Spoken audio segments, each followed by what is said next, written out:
Hello there, my name is Matthew, and for the first time in a while, I'm happy to be your Dungeon Master here on Stories to D4. It's been a while, so if you've been here before, you might have been seeing someone else sitting back here. We've had another one of my close friends running Cyberpunk here on the channel. Getting some nonsense from the peanut gallery behind the screen here. If this is your first time here on the channel, hi there. This is Stories to D4. We play a lot of... You guys! Friend zoned Victoria! Yeah, I guess.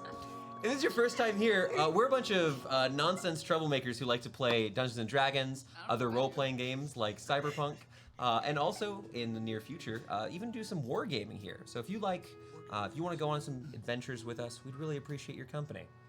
I had a whole script for it, but honestly, this has been a whole bunch of nonsense. So I'd love to open things up to some of my best friends. And just friends, apparently, here. Alex, go ahead and bring everybody out there. They're already did? Hi, guys. Good friend, and then I guess best friends. Only good. Well.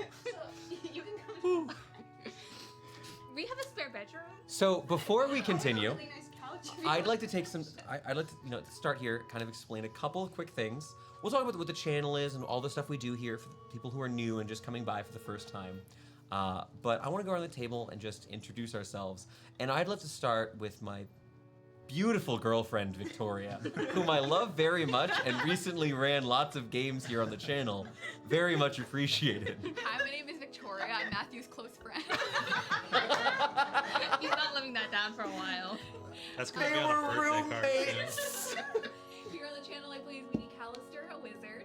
I'm about to be able to say wizard extraordinaire very soon. Soon. You're almost an extraordinaire. Almost an extraordinaire. Yeah. I generally just play here at the table, but got a nice stretch of time that I got to run some Cyberpunk games, and hopefully running another one very soon.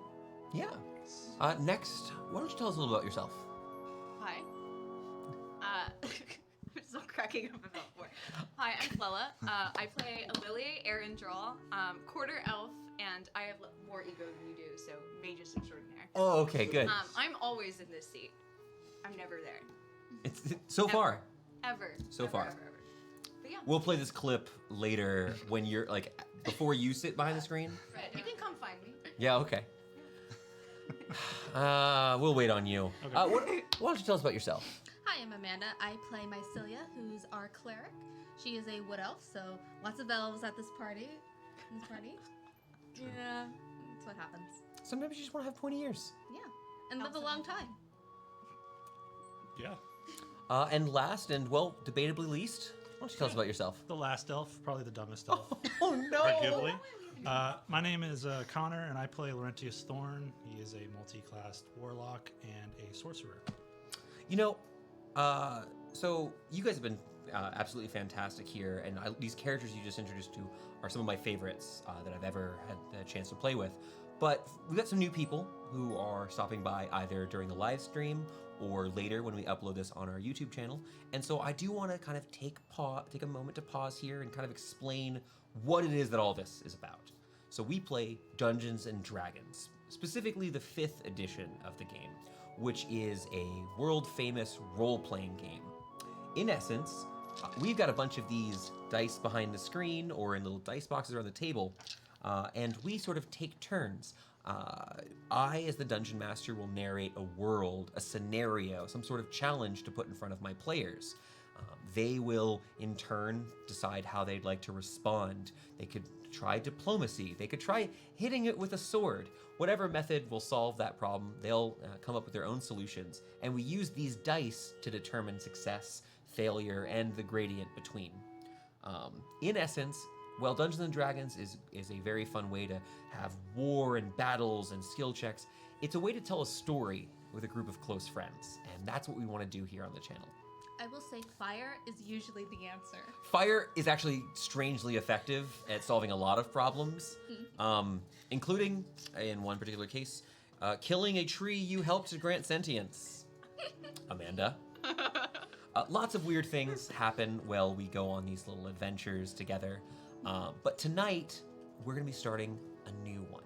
There will be familiar faces. We have our heroes here who've played many a session, many an adventure here on the channel, but we're beginning something new.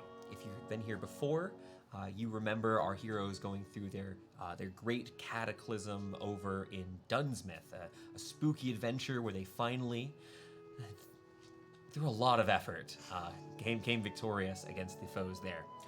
But it's okay if you haven't caught up.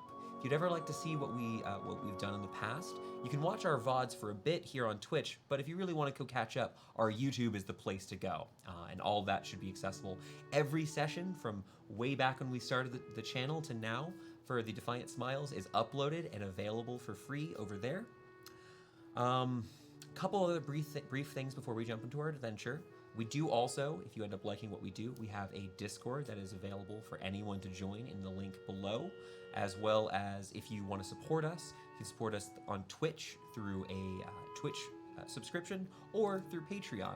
All of that goes into getting miniatures, cameras, and all the stuff we need to make these adventures happen here on the channel. And we do have a lot, so the support we've received in the past, we've got a lot of things planned to do with that, including some adventures in a galaxy far, far away on the channel in the near future. Very exciting. We'll talk more in the next couple of weeks about what's happening there. I don't have anything major, but I do want to highlight one other role that we have here at the table. My dear friend Connor, you'll notice every once in a while while we're rolling our dice, he's taken some notes on them, runs our crit corner, keeping track of all of the best and worst rolls that we have. Maybe for prizes a little bit down the line. Do we have any other announcements, guys? Anything major before we start our new adventure? Follow us on Twitter. Yeah. So we do have a Twitter where we post our updates to the channel. We put a lot of just like our Discord, we'll put some behind the scene things like our images of the various, what is the word for it? Miniatures. We do custom miniatures through Hero Forge, and also sometimes some work in progress pictures here. You don't want to do that one? Go ahead. Oh, we also want to, is that okay? Yeah. Yeah, we want to take a moment to congratulate two of our dearest friends. Amanda and Alex, just off screen here, recently got married. To each other. To each other, yeah! Oh, if you had two unrelated weddings happening, it's like, Alex, come here. Come on, buddy. I don't do anything here.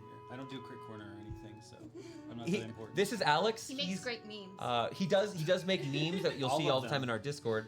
But also, he's over here running the scene transitions and the music and a lot of the things that they just kind of, when he's doing his job right, he might have blended in the background, but he makes everything just work. Thank you, buddy. You're welcome. I really appreciate you. All right, get out of here. I got a session to run. Well, that's kind of been us. I think we're okay to jump into a new adventure with my heroes, the Defiant Smiles. What about session 1, Jenner? Session, oh, I do too. This is like, we've done hundreds of sessions in our time together, but there's something a little nerve-wracking about starting something new. Does it make you feel better if you say it's session 59? No. That's 59. Book 2, session 1. Book 2, session 1, exactly. If you haven't caught up, don't worry. Sessions, it would have Nice. Nice. Nice. Okay. Really should have stretched Dunsmith Yeah, out. we should have, yeah. Shouldn't Okay. like stare at the dirt. Yeah, it should have been like the painter arc. Just stretch that shit out. You heard about the painter so long before you dealt with him, and it just kept being a bigger problem. So much funnier if we had done it intentionally to drive Matthew crazy. We're just Well, Dungeons and Dragons, where you can't control what other people do. sometimes your final boss dies in a round, and sometimes a door takes you 45 minutes. And that's D&D, baby. Oftentimes. All right, so let's start our new adventure. Welcome, everyone, to the world we know. This is a realm filled with all sorts of history and character, with magic and mystery. And our story that we like to tell here is centered around a group of mercenaries known as the Defiant Smiles. For the last few years, they have fought and bled together. They have faced against any number of challenges, dragons, assassins. They fought together in a grand tournament against heroes from other nations. Through all of this, they've tempered their friendship in the fires of battle. it took a while. They hit the ground a little bit stumbling, but eventually, through all of these trials and tribulations, they've earned the honor and admiration of the people of Eltz, a small coastal city located here in the world we know. I want to take a look at the city. We'll kind of gaze down from high above here, seeing this sprawling sea of wood and stone, splintered up, broken by a river to the east and a large red-blue bay to the west. In the center of it, you see this beautiful castle, tall white towers with these flapping flags regaling us with the colors of red and black, the colors of Eltz. We gaze past the polished stones of the city.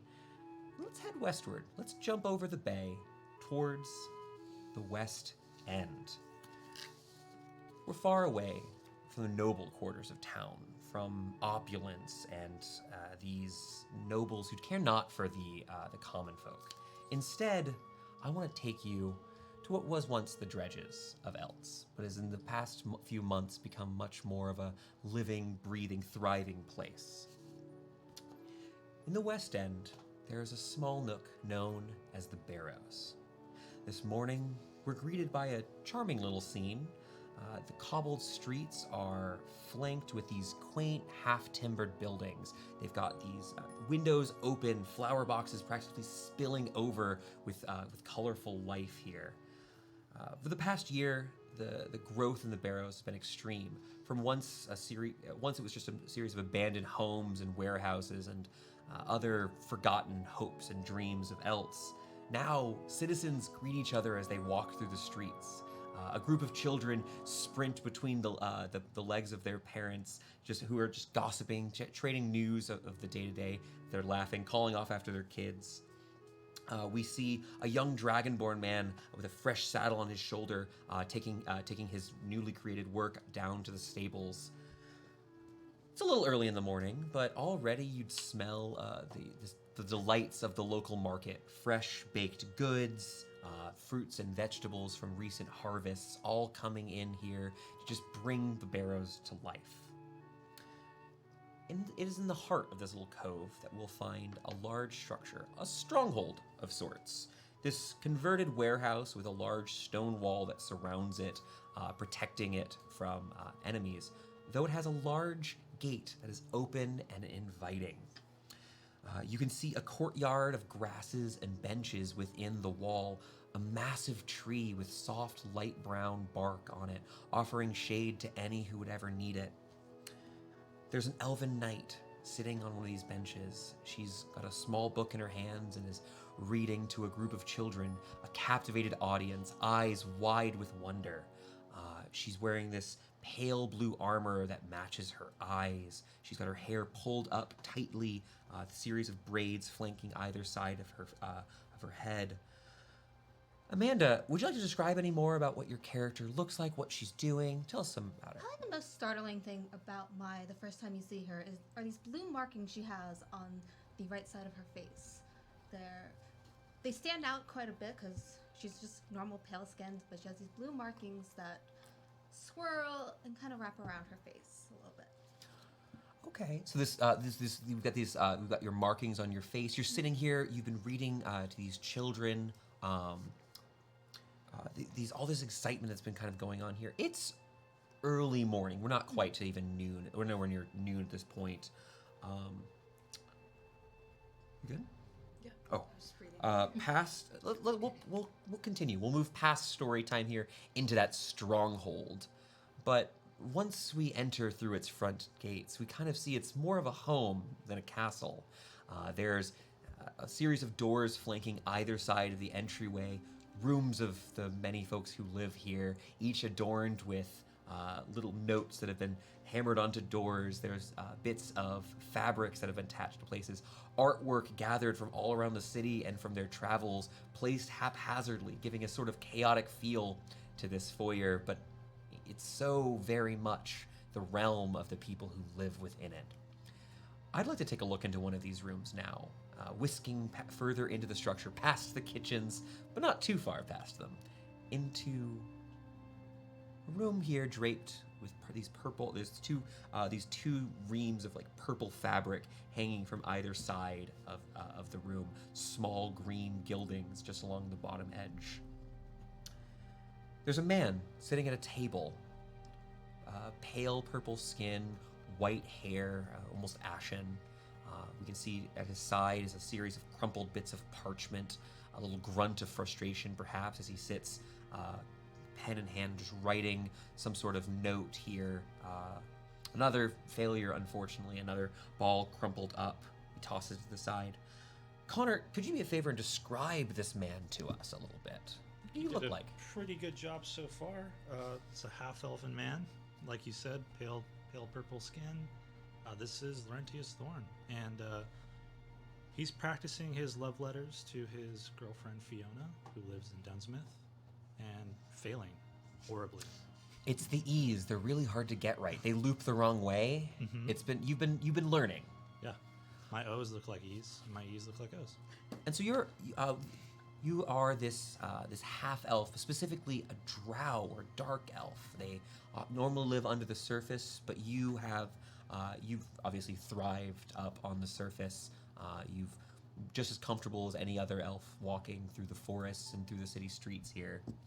You're going to continue kind of pondering how to respond to your lover. You're going to figure out how to get the penmanship quite right.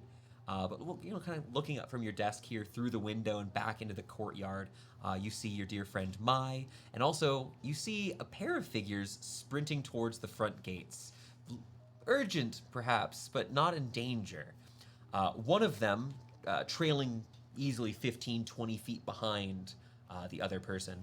The one lagging behind, wearing thick, full plate armor, heavy, like a, is it this like heavy bucket style helmet that has been placed on the actual cover, still slapped downwards on him.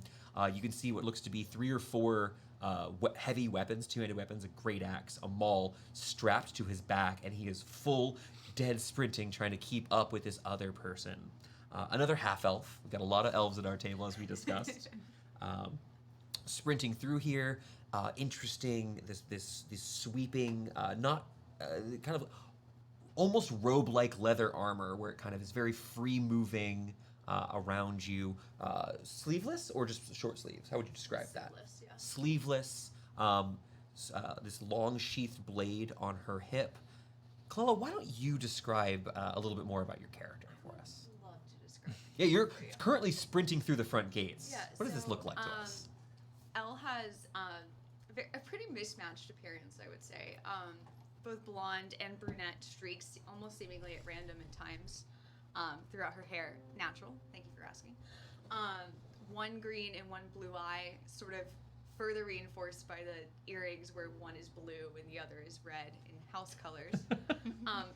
Big dramatic scars on her arms from burns, one of which has a tattoo of a phoenix wrapping around the scars themselves.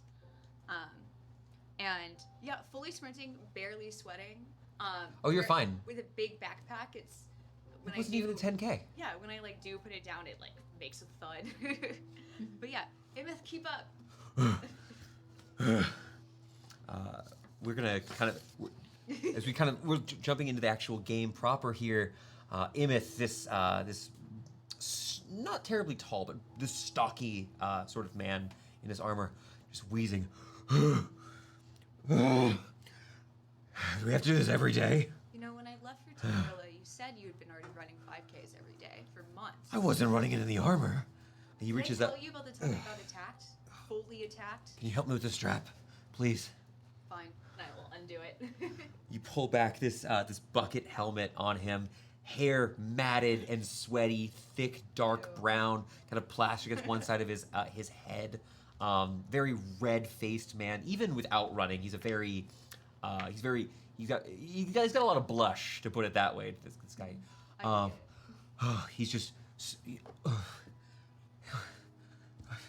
Okay, where did you want me to store this stuff? Oh, we can just decide. Breakfast is usually ready at this time. Yeah, I'll ask Yosef. He starts unbinding all of this gear on this. But Hey, Mai.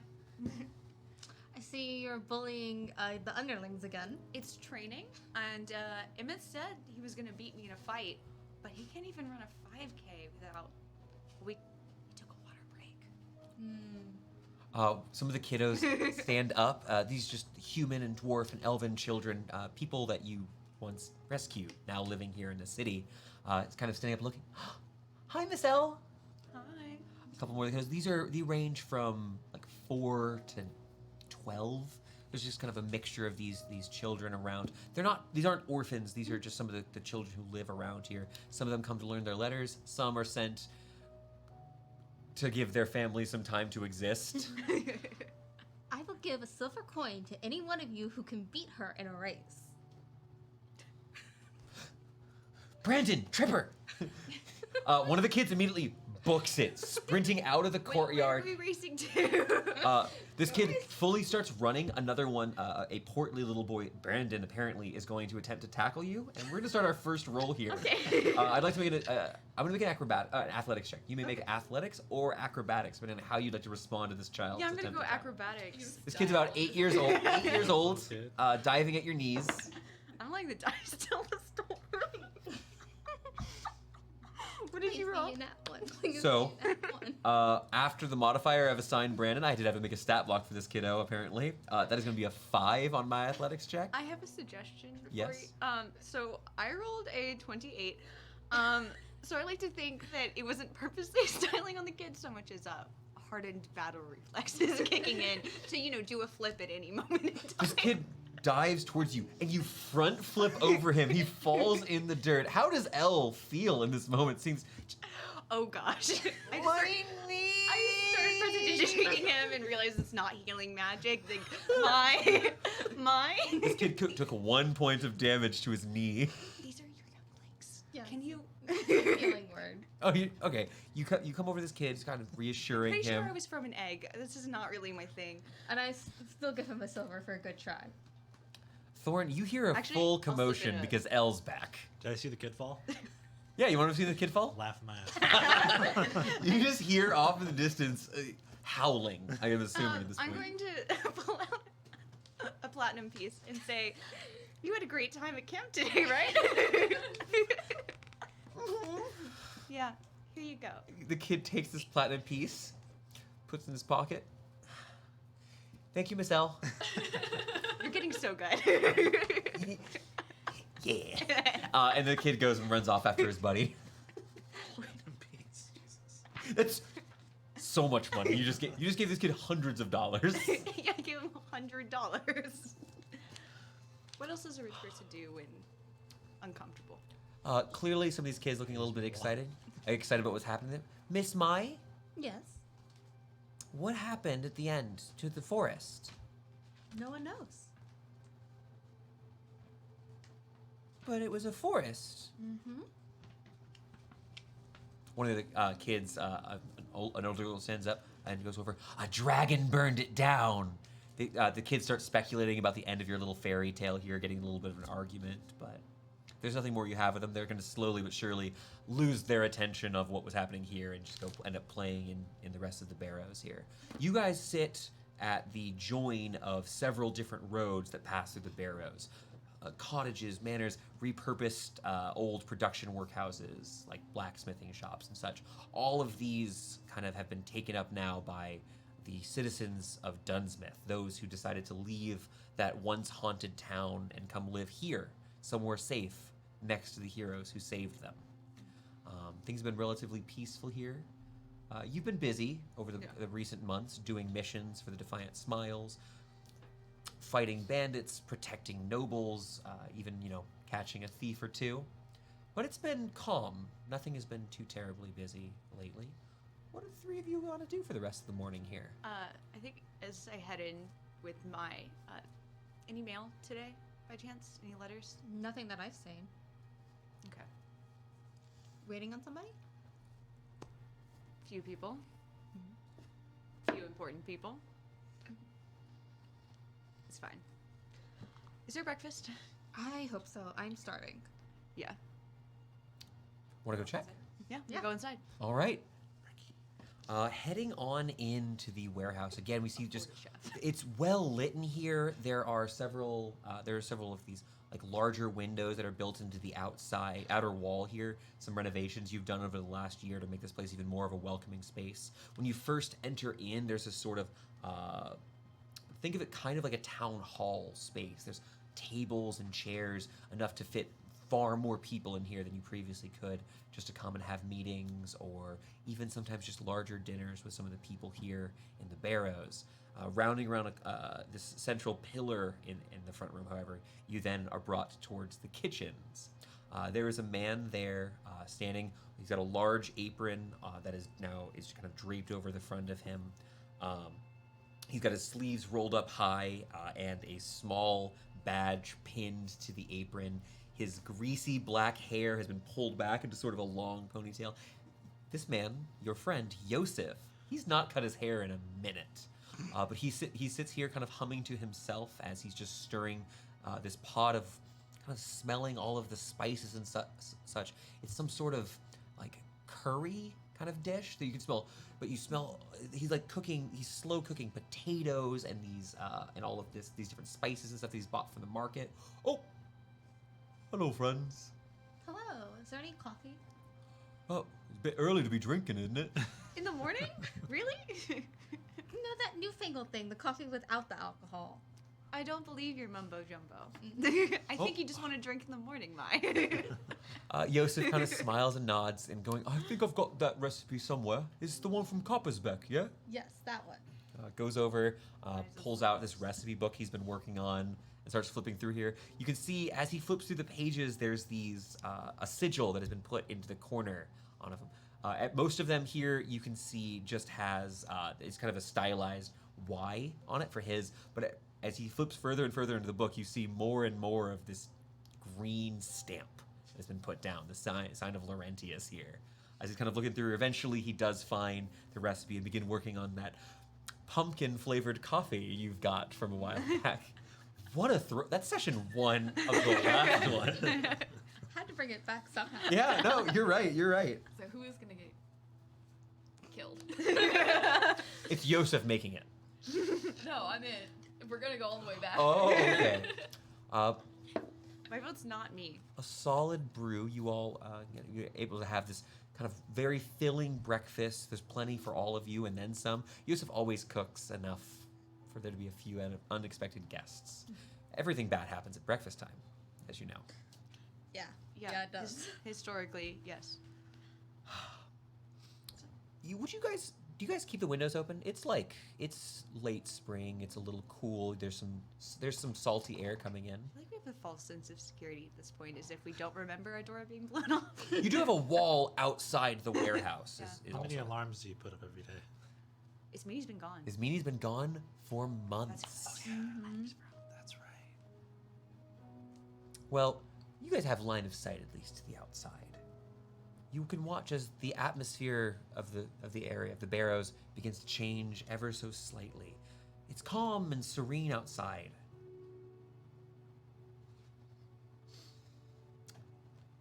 But you could be forgiven for not noticing the first twists of magic that begin to spiral and flicker throughout the streets. Where you stand, looking over towards your right, you see the small garden has been placed just outside one of these windows here in your courtyard. The flowers that you've planted here with some of the children here. Almost an after image type effect. Before you watch as a part of the flower separates, the color flying off of this. You watch as the blues and oranges and purples flicker off. A small gust of wind here flips the shutters ever so slightly. Yosef grins wildly and turns towards the side with a bit of excitement here. You watch as, even gazing down at your own equipment, flecks of color and light spark off of your items, especially those magically enhanced. You hear in the distance a group of dogs barking, confused and startled by the strange phenomenon happening here. You're outside, people, some of the children from before stopping their games, calling out, "They're back! They're back!" And begin sprinting towards the center of the Barrows. As you're all kind of seeing this effect happening, what are you doing? Oh, I'm out. You've We're out seen the door. you've seen this We're out before. the door. Heading out towards the Gonna courtyard. Bring my breakfast out. You got a bowl? Are you wearing like a like slip-on shoes Yeah, and like a bunny robe? slippers, for sure. Yeah, okay. Fully dressed. Fully dressed. Is it like Bro. 11 a.m.? Yeah. He's been writing I've been working on my for Nothing. like 5 hours. as you It's really early to Rough get up. draft.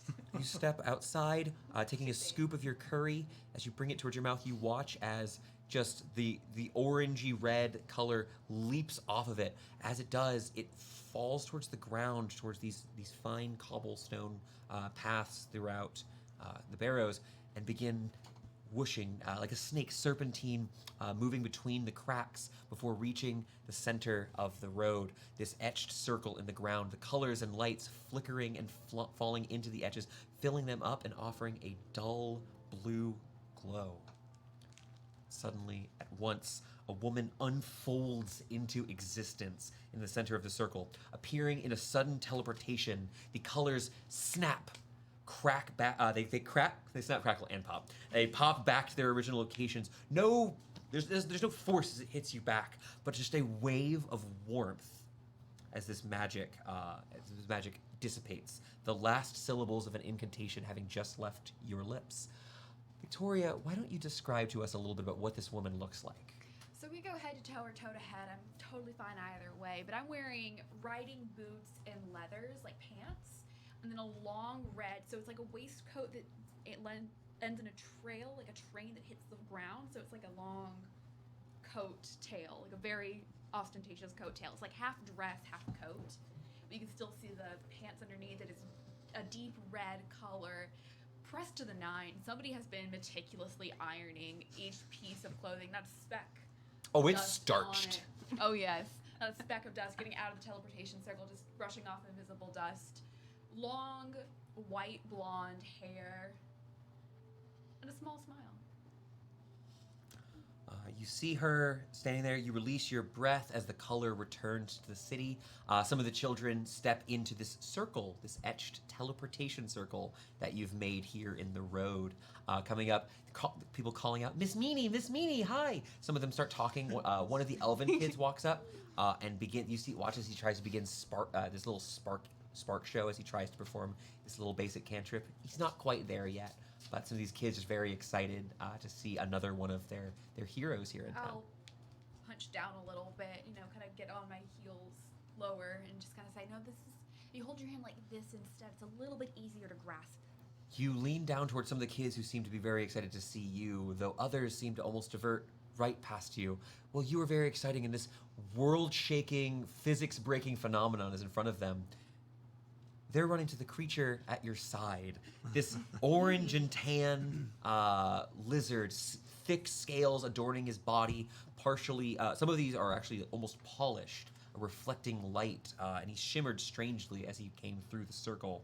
He stands slightly above you, height-wise, when his head is raised. What have you been feeding him? There is a twinkle in his large yellow eyes, excitement, as Ralnor takes a look around, seeing the others standing near him. You see this creature, this quadruped, 4 legs, and a spiked tail, 2 little horns on his head, and almost a devilish grin matching his mama Ismene's. Laurentius. These are new slippers. Laurentius. You watch as this creature, easily 350 pounds of lizard, standing probably almost just 6 feet tall, although like the rest of his body is about 5.5 up on the ground, is going to leap towards you and attempt to tackle you. Sorry, go ahead and make an athletics check for Ralnor for me. Can I make an opposed spell check or a spell casting check or something? Can I? Oh, are you trying to shove him with your abilities? Step away. You can make an initiative roll to try to Okay. contest it instead if you'd like there. Make an initiative roll with Ralnor. 17. Oh, advantage. 13. 13. Ralnor leaps towards you, this huge creature. He remembers when you cradled him in your arms when he ran out of energy. Leaps towards you, probably going to be a big, gross, like it's a dog. He's like a dog at this point. Going to leap on top of you. and you disappear, blinking away. Where do you teleport to? Just behind him. Just behind him. I grab his tail. Rowler fully tries to get back, but he can't bite his own tail quite yet. I think Rowler's gonna get caught in a loop chasing his own once you let go, though. This beast, excited, the kids crying out. He's never harmed any of these kiddos. He's very well trained, having been had battle practice with all of you, and also Ismene, quite a bit of training during your time when you were back home at the Callister Manor.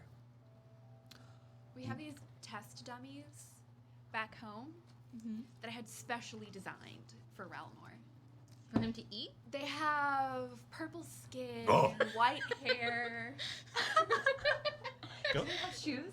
They do have shoes. Go on. You know what? I forgive you for not writing a letter because that's funny.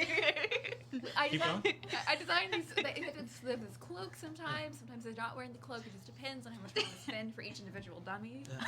Are you trying to make him hate the drow? No, it's- Because I think that's problematic. No, it's a Laurentius doll. Oh, good. It takes Laurentius a little bit too long to realize that it was actually a dummy of him. Relnor, He's very got this green glow Hey. in his stomach. Relnor, finally having grown bored of his tail, just kind of sits, rear legs on the ground, front two as well, kind of in front. He's sitting like a dog. He just looks up. Ah. I think you're gonna have to make bigger horses to feed him. Horses. The wooden horses that you like to make? Oh yes, I thought you meant we were gonna feed him horses. No. I was Has like, he- no, Is it's he, expensive. You know, has he pooped yet? No. Still no. Still.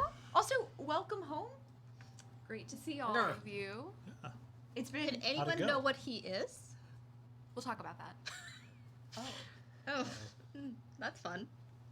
Actually, I'm sorry. Where were you? Home. Oh, you were home. I've seen it. Mhm. I mean, in a vision. But Pigeon is doing well. She's fully blind now, so she does have a lead horse whenever we go for rides to help her get around. tape a stick through her head. Oh, your horse? She's like 27. You have an old blind horse at home? She had one of Stop those- adventuring and take care of her in her twilight years. She had one of those Pigeon is harnesses very with like well the loved. big like stick that goes around in front of it. Yeah, So she she's- doesn't run. She's very well loved and very well taken care of. Because I know that we talked about the vision in detail, and that's what he Yeah. saw really with Pigeon. Yeah. She's doing great. Oh, hello, Miss Callister. Hello, Yosef. We've got breakfast on. It's really good. And we have coffee. It's too early for that. That's what Elle said. It's not alcoholic.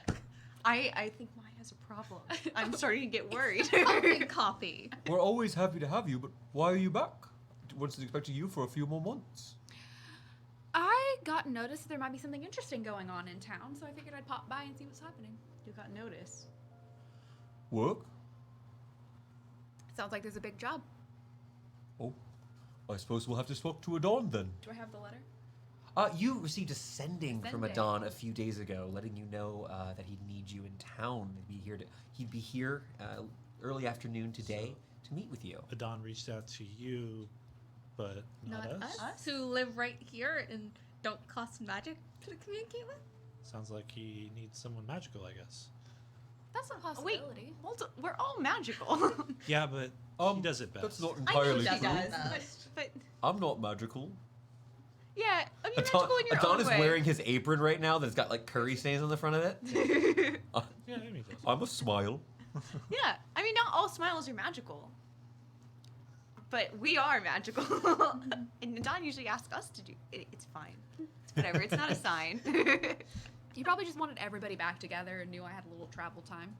You know, a whole minute. It's kind of hard to fit into the schedule. Grand whole minute. Should we get inside instead of the middle of the street? Sure. Your starch might unstarch. Oh, come on. Sorry, you spent so long back home. You're not telling me you're all prim and proper again. It's important to look presentable. Okay, did you also use the right fork at the table every time? You did. Oh gosh. When there is an option to use more than one utensil over the course of multiple courses, of course, you would use the right fork for You the look course. so much like your sister right now. Who doesn't? There you are. It's a lot of dishes. As you guys are having your bickering moment, when you and Ismene like have this moment, Ralnor fully stands up and starts growling. Excuse me. Nobody. We talked about this. Someone's protective. Raunor, wooden horse. I know they're so small, I physically can't make them bigger. Ralnor side eyes as you use your magic to conjure this little illusory horse. He side eyes it, looks down at it. Barely a treat for a creature his size now. I see that I'm not wanted here. I'm going to go finish my breakfast. Roleplay a pet abandoning one of its friends. That was the worst thing I've ever had to do. And Dawn doesn't need me, as And I Minnie doesn't murdered need me. one of you. You murdered me. Our pet dog doesn't need me. We'll find you a pet cat. Don't worry. I don't want to deal with a cat. We travel a lot. Exactly. That's why cats are great. They can take care of Oh. themselves. Wait, we're not getting a cat, are we? Are you scared of cats? Can't trust them. What? True. You never know what they're going to do.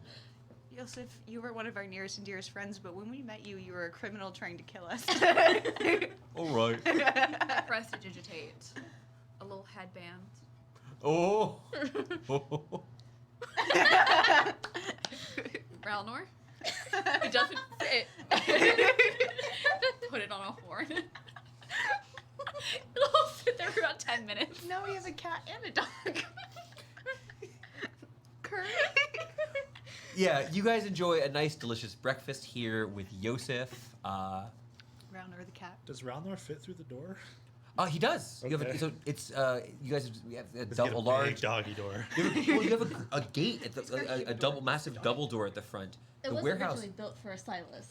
No, I mean like, if he needs to go, well, I guess he doesn't go. He doesn't go. Right, he doesn't go potty, Doesn't so he go doesn't potty. go out. Chew on the tree while he. He's like No, he's like very every well- character in a movie. He just He never goes to the followed bathroom. Ralnor is a very well-behaved little boy who would never do anything wrong ever. Nah. Right, Ralnor? Right? He would never do anything wrong. He would never do anything wrong. Never climb over castle walls to escape. What? Ralnor takes one step back from you. You didn't love you didn't love your time away? Ralnor nuzzles L a little bit. Okay, now we're good. They're friends. I forgive you for your early up. I mean, he's been so uppity since he came back. So you've got You have to use the right fork for the course, of course. I set a second fork next to it. It's Ismene's curry. Ismene, you spent some time this morning making sure everything is still in order. You have your room here, which all of the seals and magical protections you've put in here seem to indicate that if someone broke into here, they had to have been extremely talented to leave no trace. You were able to check on the area you've set up for Ralnor. You've got your sort of workshop, if you will, that is still set up. Looking outside, you see the stables in the courtyard. You get this like younger teenager who's working there. You watch as he's brushing one of the horses there. This pitch black horse that is this strong, beautiful horse that is set outside. Hasn't had to pull a carriage in months. Loving that part. Yeah, he's living large right now.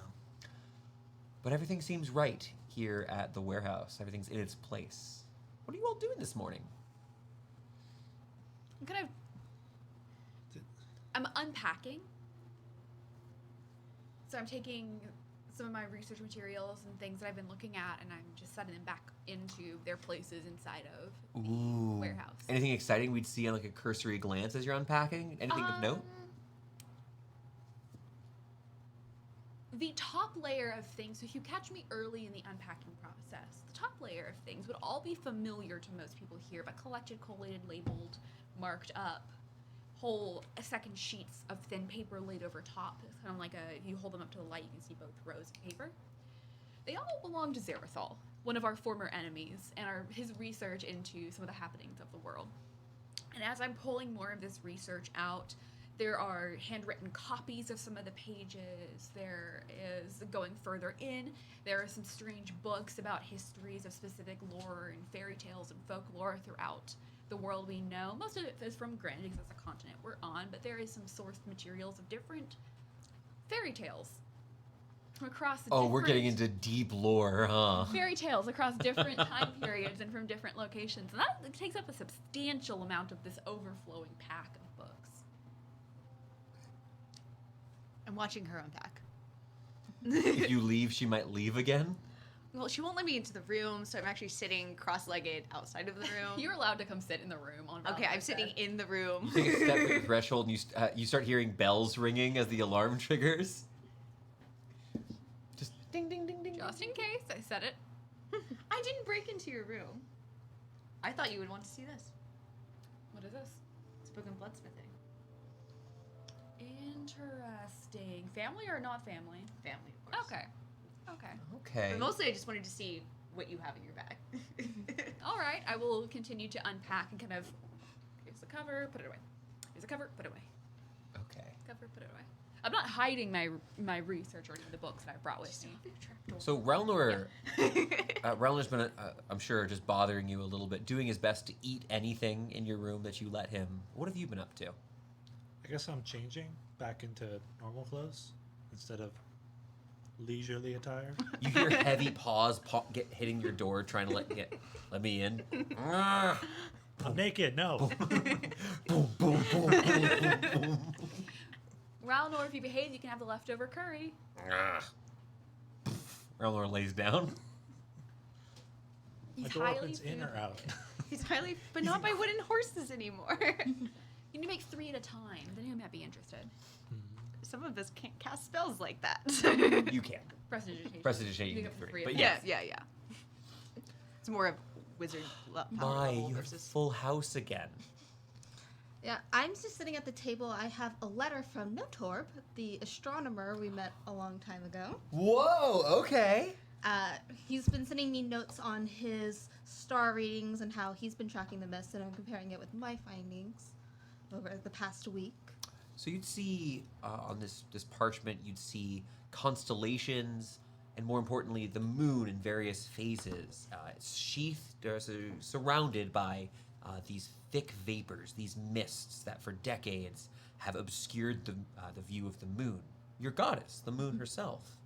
And just kind of comparing these notes, you know it'll take you a while to really get results from this, but Yeah. you definitely can feel you're making progress towards the research you've been working on for quite a bit of time here. A voice rings out from the opened front doors to the warehouse. Hello? Guys? If you're not the mailman, we don't want you. Come on in. A man steps through the threshold, kind of looking around, no one being present. He lets himself in a little bit further, reach the party. You see a man, bald on the top of his head, thick brown beard. You can tell this man has spent a lot of his time on the boats and on the roads. He's very tanned. Very outdoorsy dude. Big is this red like gambeson sort of shirt that is covering a breastplate of armor underneath it. It shimmers ever so slightly as he walks about. You can see a large hammer at his hip. He's a muscular, broad sort of man, though you would notice he is missing one of his arms is missing. The shirt folded over and pinned onto itself. This is your friend and the guild master of the Defiant Smiles, Adon Castillo. Good, you're back. Ismene, I missed you. Good to be back. Hasn't been that long. I mean, it's been a few months since you've been down here. I'm glad you came back so quickly, and glad everyone's together. I've I'll come out. got work for you. Oh? We've got a new client. A little low on the details, but they requested you in particular. Personally? Yeah. Adon kind of he watches. He pulls out from this scroll case a bit of parchment outlining just a brief writ of recruitment. This is like an official Eltsian document that allows you, as one of these guilds, to begin sort of work. Kind of looking over the brief bit of this, there isn't a lot of information. The pay is substantial. There's some outlined duties such as bodyguarding. You were being requested to provide a place for someone to stay for a duration of no longer than 3 months. 3-month contract? Yes. your names are listed explicitly through this. I don't have much details, but they should be at the Daring Duelist soon. Okay. Do you know what we need to look for? We have a name? Does it say it? I don't have a name for it. I only have the contract, but Description? he said he was going to be the information I got. He's going to be wearing a white cloak White cloak. White cloak. in a dive bar like that. That's not a great idea, but hey, he's paying for it. That's true. And the duelist is nice. And you said It's nicer when they we're looking rebuilt it. for- So he kind of clarifies. He doesn't have the information he has. Is Someone basically with a from white this cloak. writ. The writ Okay. itself was Oh, that's how words work. The writ I get was it. written and sent in to the Defiant Smiles. There's been no face-to-face contact. Gotcha. You know that this place, the Daring Duelist, is a bar. It's not too terribly far from you. Yeah, they're coming to our side of town. So we're just looking for someone. in a We white cloak. go to the duelist all the time. Yeah, it's not a 20-minute. It's 20 It's like minutes a- walk, if that. I don't think we've ever seen anyone with a white cloak there, though. No. No, never. It's an uncommon color. It'd be ostentatious for most nobles to wear that. Stains easily. The Especially duelist. if you use it as a napkin. Especially just Seriously? higher the I do with my Just the amount of coat. beer that sloshes around in that place. Floor's Sleeves? and sticky. blood. Yeah, it's a little sticky for multiple reasons. You know, I had a really great business proposition for the Daring Duelist. Yeah. Yeah. So what you do is you take a bunch of trainee mages, like young trainees that don't have access to very many spells. You know, they just started working on their spell books, and they're working on trying to improve and practice. And spell prestidigitation exists. So I was thinking, perhaps, the duelist can employ, as training, as part of training regime, young mages To clean. to clean. Perhaps just casting Is your spells. suggestion that this local dueling bar should hire janitorial wizards?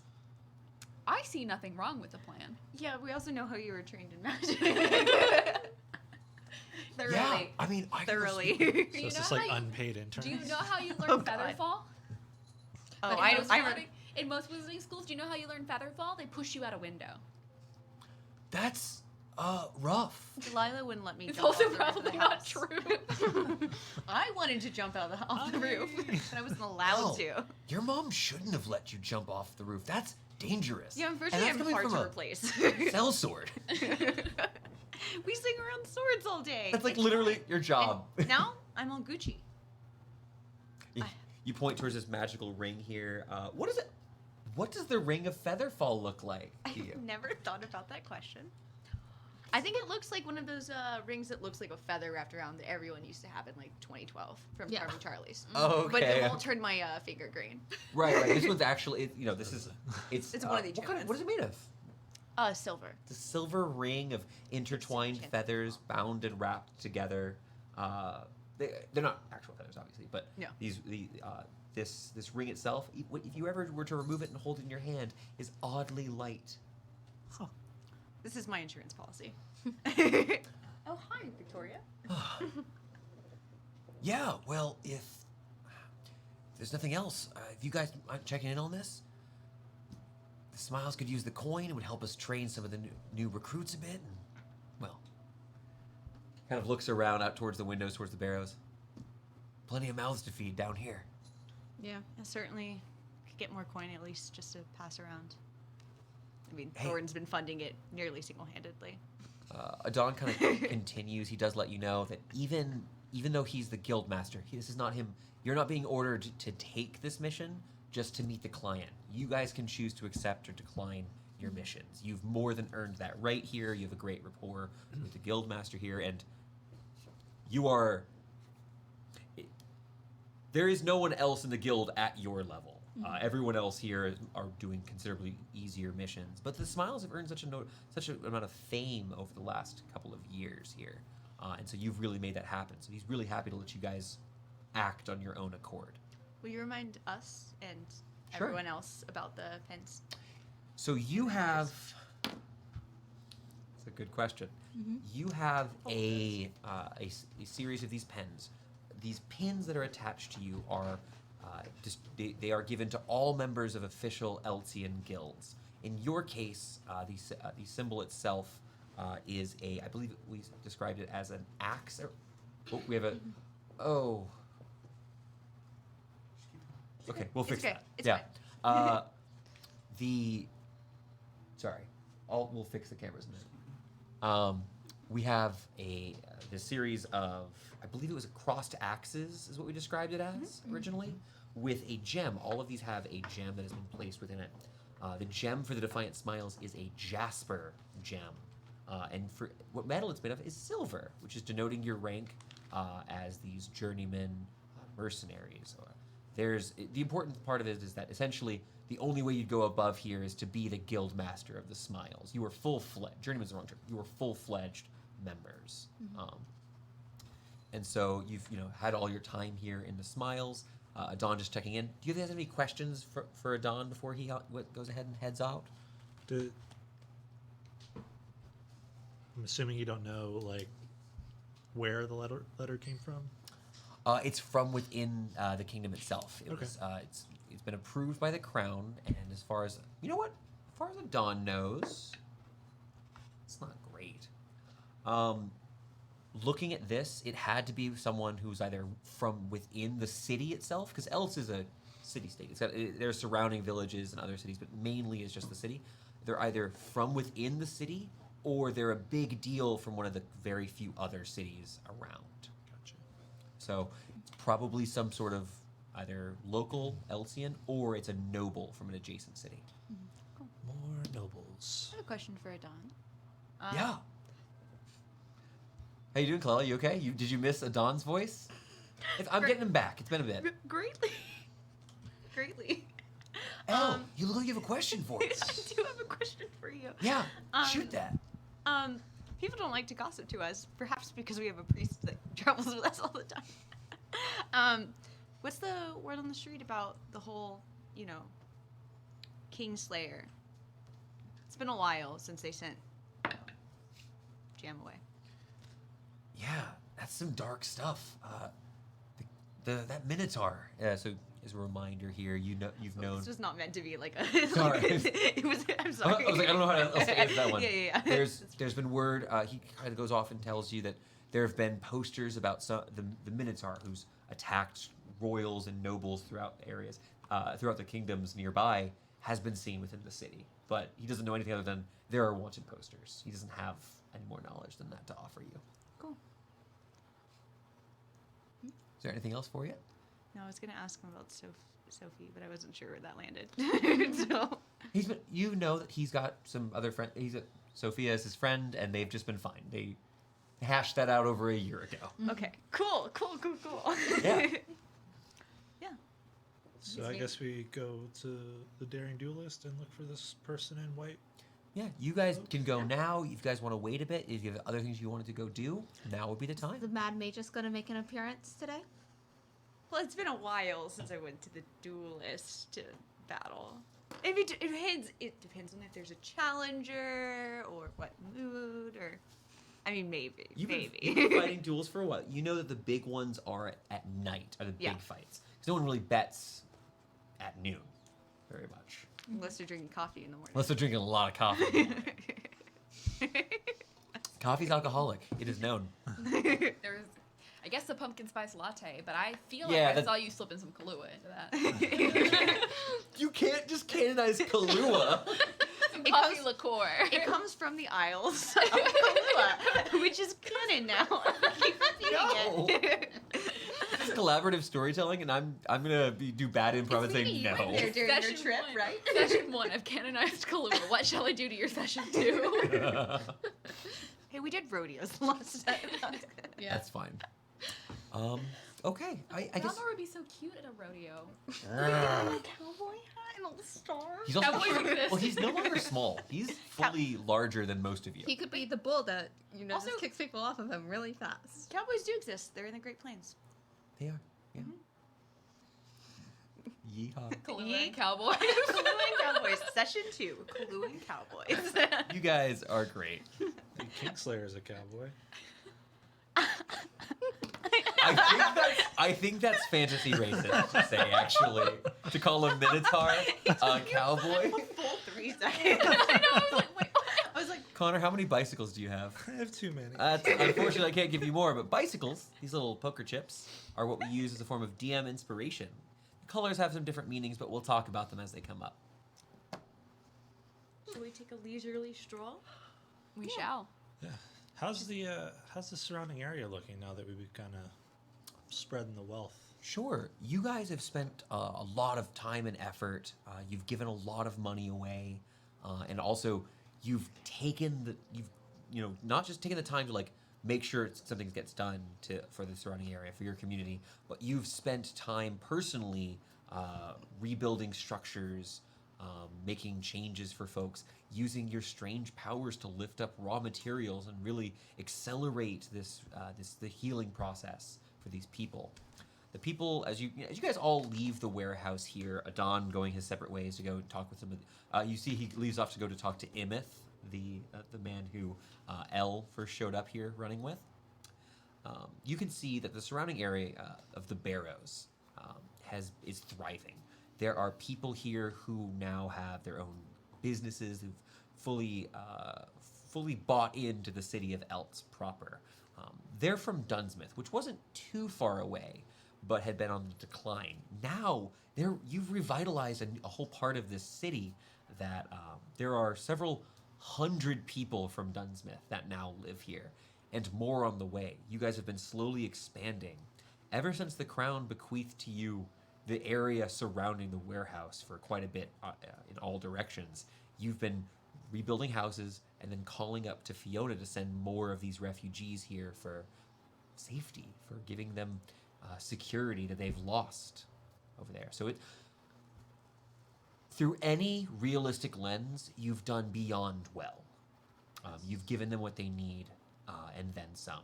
Sweet. There's not a person here in the next 5 city blocks who does not know you guys. You've all done a considerable amount of work here. I have an idea. Oh? The new Dunsmith Public Library. We'll workshop it. Okay. And We'll work it. we can make it we can give it a fun subtitle to reference the resistance. Can we please, for the hilarity of it, name the library after Thorn? The lion and the thorn and the lion's public library. Name it after an illiterate person in a bar. Every If he can, joke you for should be Ismene. on posters, and you can say, "If I can do it, anyone can," and it'll be perfect. Our dear friend here had a little magical mishap before we started our campaign. Forgot how to read, and he's been slowly working on it. I'm proud of him. Not many people have learned to read in their 20s / quickenedly agedness. I don't know how 40s? old you are anymore. Are you in your 40s? He got undone. He's fixed. He's fine. Do you fix My it? ended it. Yeah. Oh, Oh yeah, thank that's you. right. That happened. It was really easy at that level to just Yeah, fix that problem. remove curse. But you My all, intelligence is 7. I'm fine. as you make your way through the streets, you pass by some more of the kids who wave at Mai. You see a few of the older folks here kind of nod. There's a few folks here that maybe any of you have joined who've been regularly playing dragon chess over at some of the places that. Elle, is that what I'm saying here? That you want to be I'm joining proficient them? in Dragon's Chest. You see some of the older folks here who kind of give you a wave here, calling out, "I want that rematch soon, Miss Arendral." Gotta catch me first. Oh, you! He keeps kicking my ass in Dragon Chest. Oh yeah, Bobby. It's embarrassing. You pass by. Excuse me, sorry. I don't like dragon shit.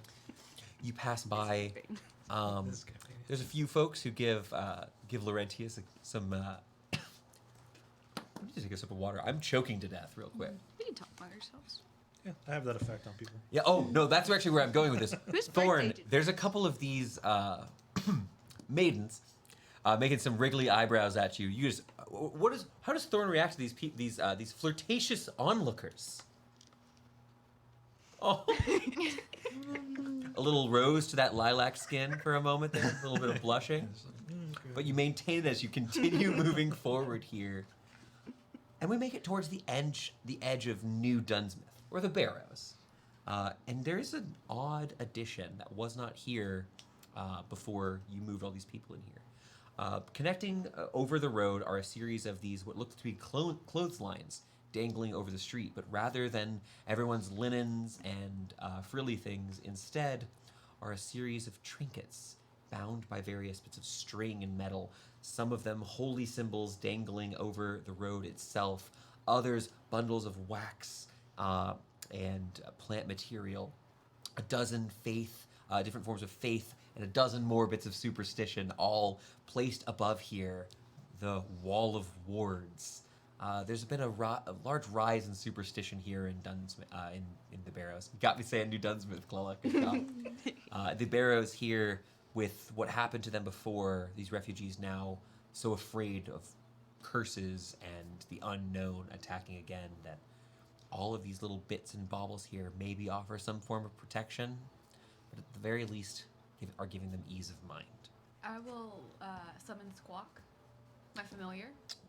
From this little crow skull necklace you have, animate suddenly a normal crow Raven emerges, though his head of an obsidian glass skull emerges from your chest. What would you like to do? I'll send him up with a little piece of moss to add to the collection. You hold this little pouch. He sticks his beak in, pulls a little tuft of this moss out, and lifts up and begins depositing it in some of the wards up top. Just kind of maybe attempting to reinforce whatever's going on here before he flutters down to the side and lands on Ralnor. Looks up at them a little annoyed, his little yellow eyes trying to find him, but he can't quite see the top of his own head. You have a huge beast that walks around with you I now. have a menagerie. Yeah, you've got monsters. You're such a weird sight. Oh, for sure. Yeah. But there are, people, even as you leave the Barrows and you move into other parts of the city, there are still people who will tip their hat, who've read or maybe just heard through word of mouth the stories of the Smiles. We make our way further and further up northward here in the West End until we eventually reach Pirewood Row, a bustling street filled with taverns. There have been carnivals here. There have been all sorts of. This is a gathering site for a lot of exciting activity here in town. But it's early enough in the day that the atmosphere outside of Pirewood Row is calm and serene. But as soon as you open the doors to the daring duelist, this very simple on the outside looking structure, whitewashed, just a little bit paint still peeling off at points. As you push open the doors, the atmosphere is suddenly filled with the air is filled with energy. It's a rowdy bar. There are dozens of denizens, even early in the day, downing their drinks. The smell of coffee filling your nostrils here. We'll keep the bit going. And there's cheering as a bit of spectacle is actually happening here this morning. You got a little bit lucky. Set in the center of the room is a long wooden table with reinforced legs, bolts of metal that have been kind of shoved into the side to give it a little bit more sturdiness. The top here has been painted repeatedly from damage, wear, and maybe to cover some of those stains. And there are these there's this group of scores in the table from blades and magic alike. So just deep cuts in the top of the table. 2 warriors are currently clashing swords as you enter. A human man with a rapier and buckler, moving quickly and trying to parry the attacks from the stronger foe here. The other person is a stocky dwarf, swinging a hammer coated with ice. You watch as he slams it against the buckler. The ice shatters outward, an explosion that seems to hit both combatants, knocking them back here. And you see that these two are just locked in this fight as you enter. Gazing around the room, everyone want to give me a quick perception check?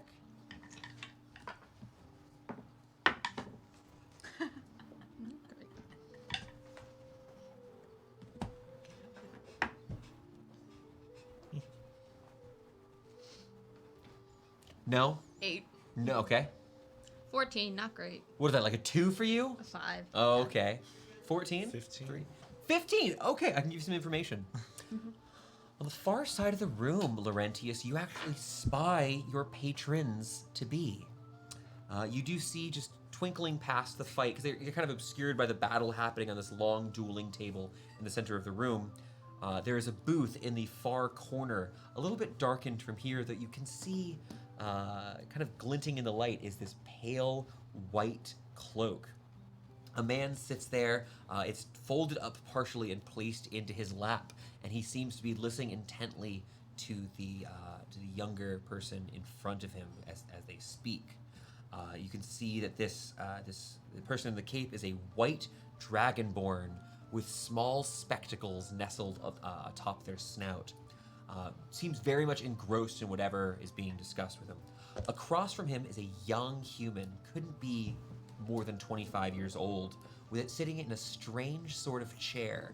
There's a small bit of this artificed, there's like an artificer cylinder on the side of it here, and a pair of wheels mounted to the sides here.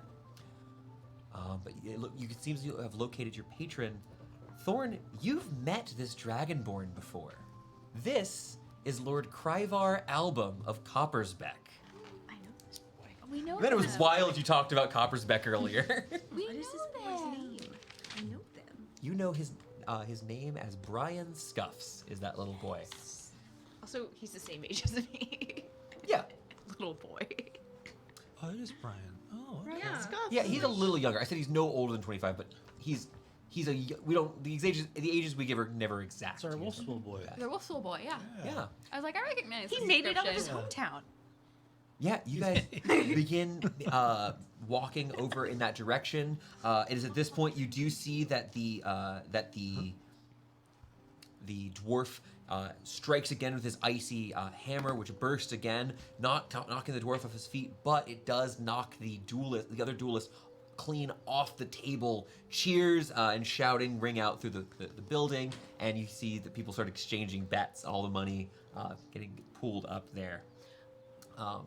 Yes. I'm a suspicious lady. Okay. We know that I'm suspicious.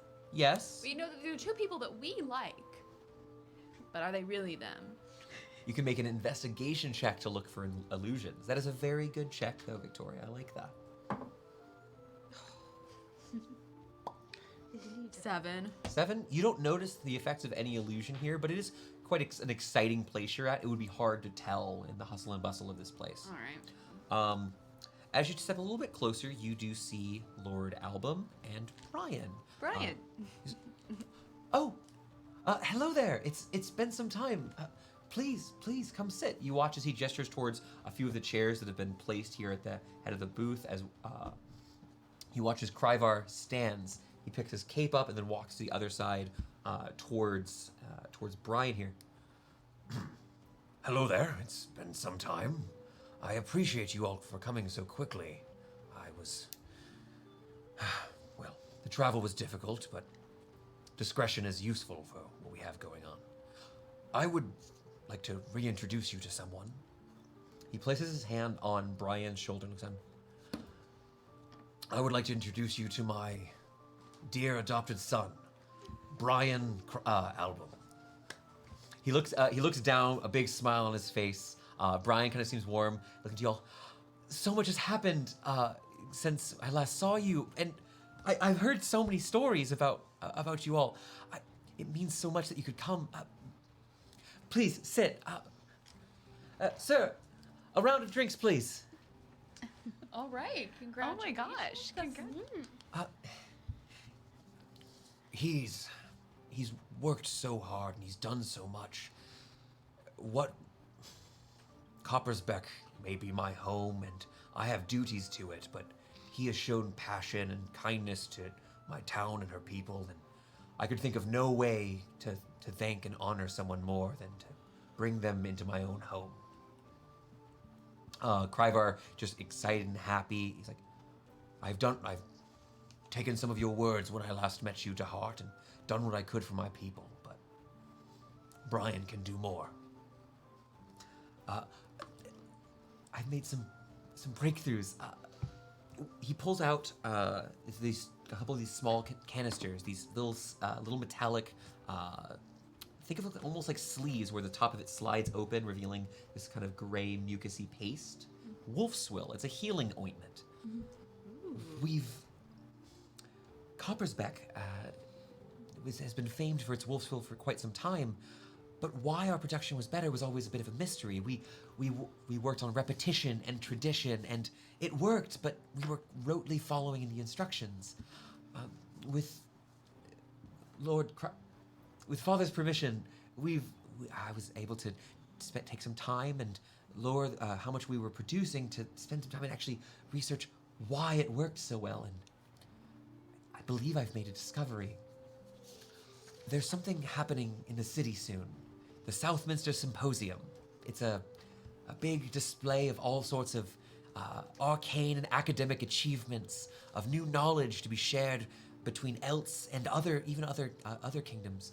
The mages of the Brainery often send down some of their best and brightest minds. Yeah, everyone does it. Their best and brightest minds, and they even have some of their bards performing at the opening ceremonies. There are wizards from the Tower of Aeons who come and give lectures on the various schools. But I have something for the realm of agriculture, and I need your help. All right. You see, Wolf's Will. He gestures again down this. You've seen Wolf's Will before. It's a very simple little thing. It's not any more powerful than a normal healing potion, but it's very cheap to produce. One of the key ingredients to it was sap from a tree. But we didn't know why our trees worked so much better, why it was more potent, why it healed faster. But we've been looking into the history books. Decades ago, a battle took place in our forest. Elven wolf riders fought there. We've been looking through and trying to discover what connection there could have been here. And I've been tapping trees. We sent out some riders to do what we could. This was after I severed my connection with Lord Gammon's Alchemist Guild. I'm now fully working with just my father. I'm so sorry. I'm so excited about this. I think it's this. He pulls out another tome, a tome here. On the front of it, you can see scrawled on the front is blood and soil. The battles. There's something in the power of blood that has made this so effective. And I've found other resources that seem to work the same way. I have seen that there are gem mines that had long been fought over by dragons, attacked constantly over and over by heroes and knights who wanted to claim them, and the gems there, farmed by dwarves centuries later, were more potent as magical reagents. What if the same is true of Bibelus? There's the plant that is used is very important to the kingdom. It only grows in certain places. Wait. What if there's blood involved? This has been my conspiracy theory for so long, that Bibelus only grows on graveyards. Perhaps. I have... All of those missing. Yeah. We're getting there. I have a few different tests I'd like to make. If knowledge of where of what this interaction is, we could find a safe way to study this magic, and we could use it to produce more crops for the people. We could imagine a farmer working a 10th as long during the season because his yield is that much greater. What is the type of blood matter? Well, this is partially what my research here is to do. I have a few sites that I've located here in the city and in the surrounding lands that may be of interest to my research, and that's why we'd like to hire you. There's a few things we would need. My son would need shelter and protection. Mm-hmm. His research would need a place that could be stored away from potential pilferers. The symposium is in just over 2 months, and we shouldn't need you for all of that time. Brian will spend most of his time wherever you think would be safest to put him up to study and do his work. But he's got a few sites he'd like for you to investigate. He has a few theories, and I'll let him explain, but we do have a more pressing concern. Oh? Yes, please. Everyone would have to agree, but we do technically have a unused lab at our warehouse. That would be fantastic. Is it fitted with third order alchemical supplies? Likely. Or we can order them. Yeah.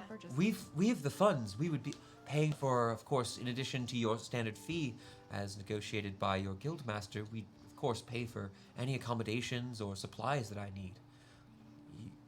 I'd be in your debt. Literally. It might be a little dusty, just warning you. But I think I We would could- hope our friend would want it used rather than collecting dust. Of course. Everyone looks sadly into distance. Sadly into the distance.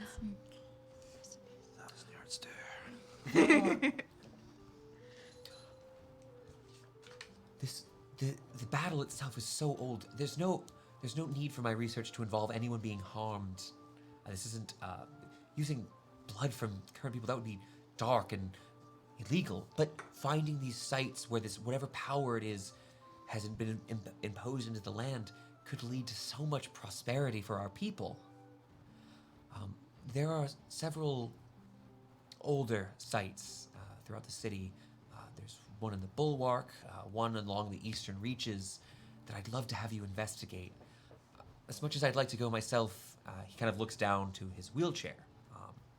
You can see his legs are still, he has this very fine set of wrappings that have been placed over them.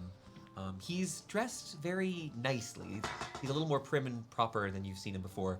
Buttoned up this vest over a tanned, a little vest over this like tan sort of tunic-like shirt, and you can see he's got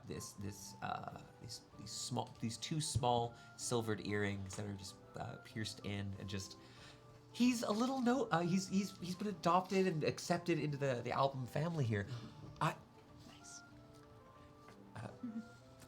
There's so much good that we could do here, and I cannot think of anyone I'd rather do that with than you all.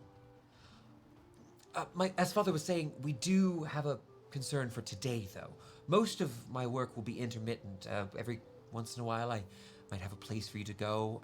I've got some research to do. I have a contact at some local libraries I wish to speak to get some more information about some historical sites I need you to investigate.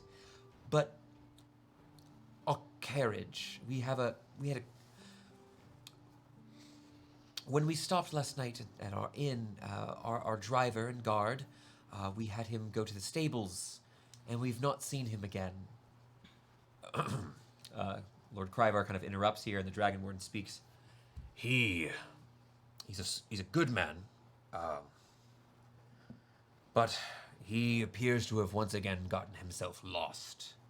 He's probably found a bar or 6 and whittled away most of his very generous salary. Wyatt has worked for me for some time. He's a talented man, a accomplished advisor, and, well, damn fine with a sword in a pinch, but, well, the drink has always been his weakness.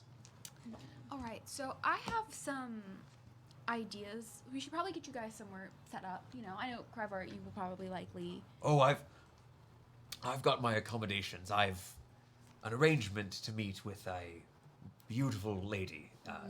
He smiles ever so excitedly. You watch as his son kind of blushes a little bit here. My muse, of course, I'm speaking. Nothing untoward, of course. I wish that a magical wire existed in Dungeons and Dragons. Just Careful, by the way, that's shaking the camera. Oh man, cool. But he does let you know. He lets you know basically it'd be great if you can set up Brian with accommodations, but honestly they're going to be here for a few hours just watching the duels. This has been entertaining. There's no major fights, but people are practicing and sparring here. what I'd like to do, just wrap into getting Brian set up, if it happens later, whenever it happens, is set up Arcane Lock on the workshop. And then give him... Oh, that's easy. You could go do... You can easily go do that. give him the password and us the password. Nobody else can have the password. Great. There's no windows in the lab. Right. That's why I wanted to give him the There is a lab. chimney that is a few inches wide. You need like a squirrel maybe could fit through, but not like a person. Great. He does let you know that Wyatt, this butler, helper, guide essentially, or attendant essentially, is well, he does have money. It's unlikely he'd be permitted into the noble quarter. Do you know where someone who loves drinking and doesn't have money goes? To visit your friends. The Twilight District. Oh, no. Do we really think that's where he is? Yeah. If I had very little coin and wanted to turn it into more coin and get free drinks, that's where I would go. I'm just saying. Well, I'm sure this city has any number of fine establishments. I would appreciate it. Wyatt is important, and well, it would be nice to retrieve the carriage and such if things are in disrepair. That's not a huge problem. But there is the matter of Brian's books, and those will be required. And unfortunately, without some of the other texts, we could throw this entire trip out of, we'll be unsuccessful at the beginning. So to recap, were they inside or outside of Elt's whenever Wyatt? So just to recap, they came in here, stopped at the inn for the night, said, Wyatt, go take the carriage, the horse and carriage to the stables. Wyatt disappeared with the horse and carriage to go drink and didn't return. We definitely drank and drove. Yeah. Demon's Embrace, anybody? Yeah, we could go see our old friends at the Demon's Embrace. Could go I think we have a lot of places to go. Do they have like stables at the Demon's Embrace, like for carriages? You wouldn't think for a carriage Okay. generally, but also people can just. This isn't the modern era. People can just park No, no. anywhere. I know. I was It's just a thing where you can just be that guy. I think we should set up Brian first before we start hunting down. For Oh, they're gonna be hanging out at the Jules Watch. Yeah, Yeah, they you've got hours, and also if you want to say you go back, you're 15 minutes from home. How long does Arcane Lock take to cast? Ritual 10 minutes. You could spend 30 minutes and tell him what the password would be if you want. Or Oh, it's not a ritual. I can't cast it today. I don't have it prepped. okay, Oh, I'll have to cast it tomorrow. I'll just remember to prepare it tomorrow. not a problem. What's Wyatt's full name?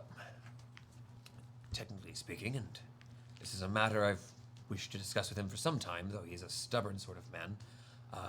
Technically, he does not have a family name, and as he is from the Vorox Empire, that would make him Wyatt Scale. Perfect. I really thought that Brian, was a ritual. I don't want to Yes, ma'am. about the blood thing. It has to be like old blood, right? No one would go around harvesting blood for.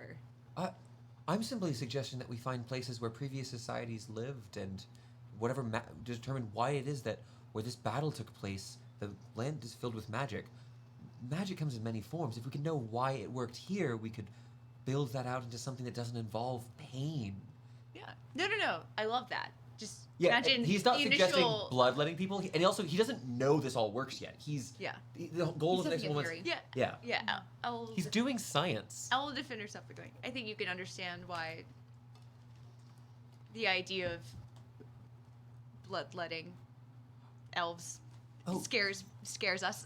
No, our current theory. Considering 50 years ago. Yeah. Our current theory is that simply the passing of those wolves that the elves used to ride in that battle imbued some sort of power, and now when we combine plants that grew from that dirt with the ground teeth of modern wolves, that's how we make wolf swill. And something about that interaction between the olds and the new may be just what we need to find the similar interaction for other plants, Perfect. for other potions. I want you to try using my blood though. I've been putting it in my swords, so I feel like this could be the next step. You're a bloodsmith? Yeah, working on it. I'll have many questions. Oh, I have a single book to help me. He gets It's incredibly excited about very that. dense. He gets incredibly excited about that because bloodsmithing is not common, so he doesn't have much information. Oh, I got so excited when you started talking about using blood for other things. I was like, let's go. You just slice your hand and like, oh, we're not in the lab. Can you use blood? Gross, germophobic. Okay. Cool. So, Twilight District or Demon's Embrace? Twilight District. Yosef will let them in. Could also just cast Locate Creature and see if we can find him. Yeah, wizard. I have it. You have it? I don't have it. Why would you help me? I don't know. You don't have Do you it? need it? What kind of things do you need? It's like a Laurentius. really good spell. Laurentius I'm would know what it sorry. means. You might need to pull up the full text because Yeah. there's like a table of like Yes. modifiers you can do to it, I believe. Mm-hmm. I know you. You pulled it up. We're in no rush. I'm not a regular wizard. I'm a cool wizard. Fourth level spell, you don't have luck. So how I this took is gonna work, emotional damage guys, just now. is I do have She's a cool wizard. I'm a cool She doesn't wizard. have normal, boring wizard spells. I have many meteors. I don't have locate. a little creature. peek behind the screen. I have a list, and no, you cannot have this list, of a good number of the taverns and bars I've made. Some you've went to, some you never did. for previous sessions for this entire campaign. So as you would like to look around this place, you can look. There's like I've got an encounter table you can roll on. There's particular places you want to go to. You're absolutely welcome to do that. Wait, the city, yes, You gave us a name, right? yes, we Wyatt. have his name. Skill. I can cast scrying. Even better. Your fucking pencil. No, I love this. No, this is good. Honestly, screw this list. Let's scry. I was just gonna ask Ismene, do you have a fur from a bloodhound? That's all I need. to cast. Tell me about scrying. So, second hand, you have heard of the target. So that's all we have for this Yes. one. You can see and hear a particular creature you choose that is on the same plane of existence as you. The target must make a wisdom saving throw, which is modified by how well you know the target and the sort of physical connection you have to it. The target knows you're casting the spell. It can fail the save voluntarily if it wants to be observed.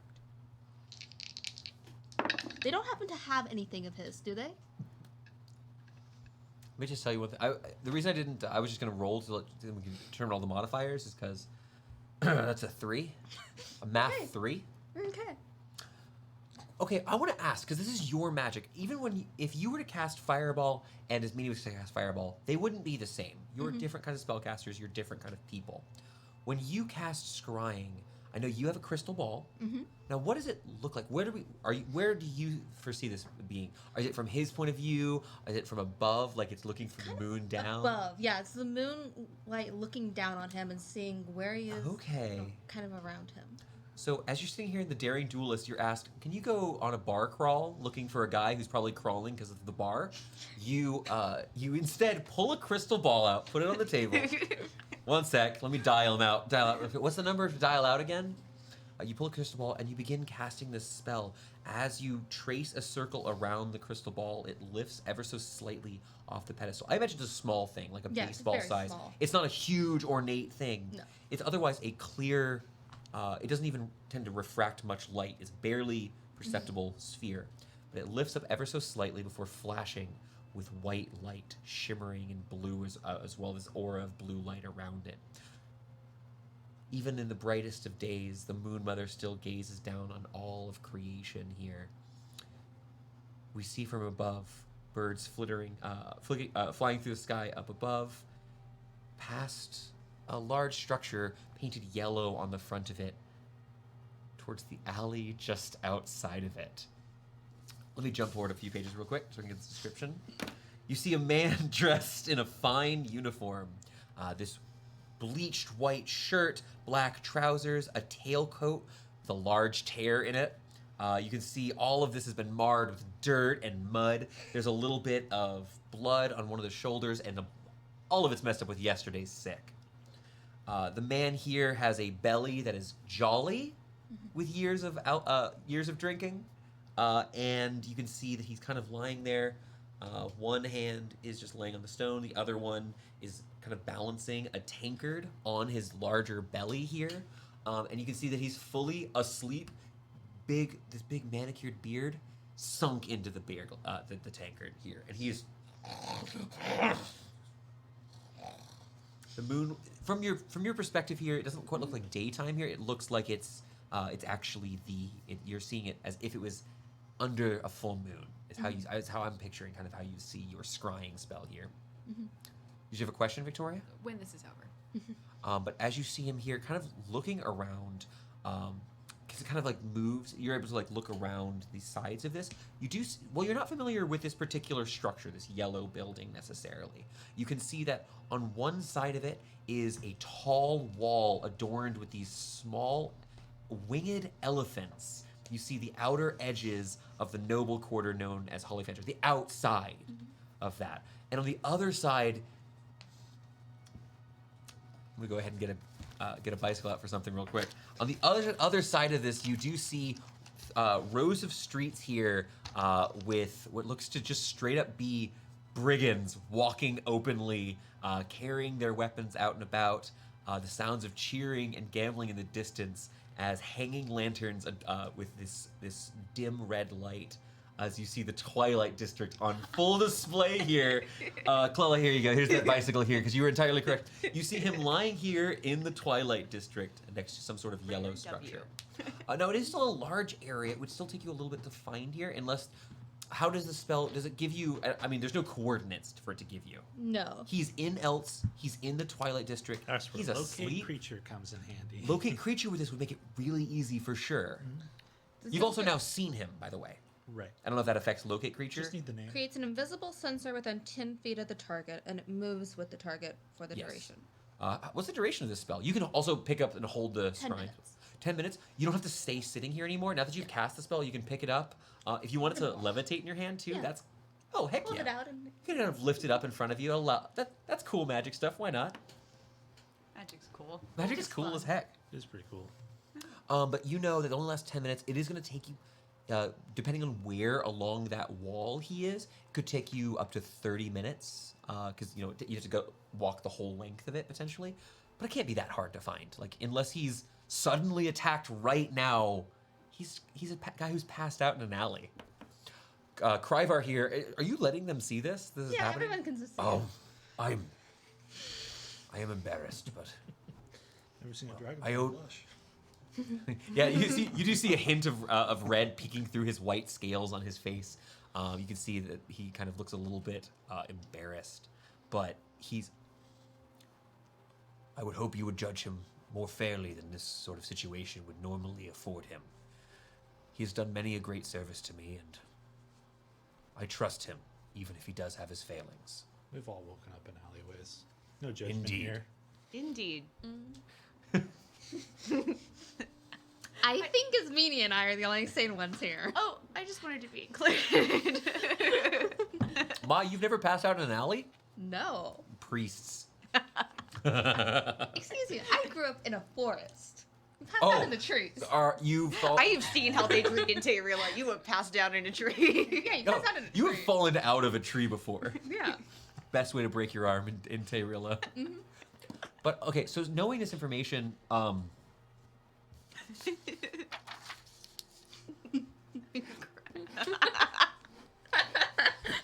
just gonna cross that page out. Solves a lot of issues. This is exactly the kind of thing you want though from high level players. Yes, Victoria, you had a question? I'm very distracted, and I need to know the answer. Yeah. The moon. Do we, in the world we know, have moon phases, or is it always a Yes. full moon? Okay, we have moon phases. You can see the moon, it's always obscured by the mist, but you can see portions of it where it's like you can still see the silhouette changing. I'm not. So like you would have like new moon, full moon, Yes. waxing gibbous. Her powers literally change as the month goes on. Okay, cool. That's neat. I just wanted to know because it's been bothering me that I don't feel like I have a good grasp on how the moon works. It's otherwise a normal moon, except it's surrounded by blue mists, which you know are actually tiny gems floating around it. Okay, that really helps with my understanding Yeah. of the world. Do we have a friendly rapport with the bartender here? Sure, not a problem. Because I want to just go ask her, what? like, Thorn used to work you here. know. Olga likes us. We helped save her bar when it burned down. Yeah, except for the table. Yeah, that's right. Thank goodness. she, Love that like, table. recognizes. You actually get lucky because there is there's actually a second Dragonborn here. Miss Octa is here. You met her a long time ago. She doesn't normally work the bar here, but she's kind of leaning over. Yes. Hi, do you happen to know where this place is? We're trying to find this man, and there's a strange yellow building. What It's a quite- curious little bit of magic. Yeah. Let's see here. She kind of takes a look here. I'm gonna ask because I sometimes it's fun to put these DM rolls given to a player. Amanda, this is such a clever solution. Can you go ahead and just roll me a d20? So this person, she does have a positive intelligence score, and she actually is proficient with this. So this would give her a +3. 9. A 9 on this. She's looking around. Honey, I'm so sorry. Well, I can tell you this is the Twilight District. I'm afraid I hardly have the time to make my way that way, and things get a bit skeevy up there. I have a question. Yes? We've been around in the city for a while. We've been to the Twilight District before. Yeah, not much, but yeah. But we understand kind of like It's where gambling is. It's my favorite place in the city. it's wealthy criminal, not Right. the weeds is poor Yeah, criminal. Pluvy and I go there and hang out all the time. My point is, like, it's got to be like a relatively narrow window of spaces you could possibly be in. Because if we think about We're talking like a mile. right, Like, if we it's think not- about the size of if we think about the size of the wall for Hollyphandra, and we think about the size of the Twilight District, he's got to be somewhere that you can see or be very close to that wall. Yeah, he's order in to- an alley next to a main road. He's right, visible. And you can see the wall. So do you guys So just want it's gonna be to a go very and see if we can small find him? area. Yeah. No, what I'm saying is, this is gonna take you 20 minutes to walk over there, and then it'll be very easy because you've narrowed it down to Like a small an area. incredibly small area. I was just hoping she could point out which Untrue. building. Unfortunately, that's why I wanted you roll. Unfortunately, she's just not familiar with this particular bar. It's in the Twilight. She would have told you kind of some basic information. We have a bird. We have a bird. Yeah, we also have bird. I gotta say, as someone who can contribute nothing to the search, that my contribution instead will be, if we finish the quest early, we could go to the Devil's Embrace to celebrate Ismene coming back into town. Or we could gamble, because that's actually Ismene's favorite thing to do. We can gamble. You can go Do you gambling. want to gamble? It's just that we have friends at the We Devil's have Embrace. we have work to do. Well, this is It's later. just one night.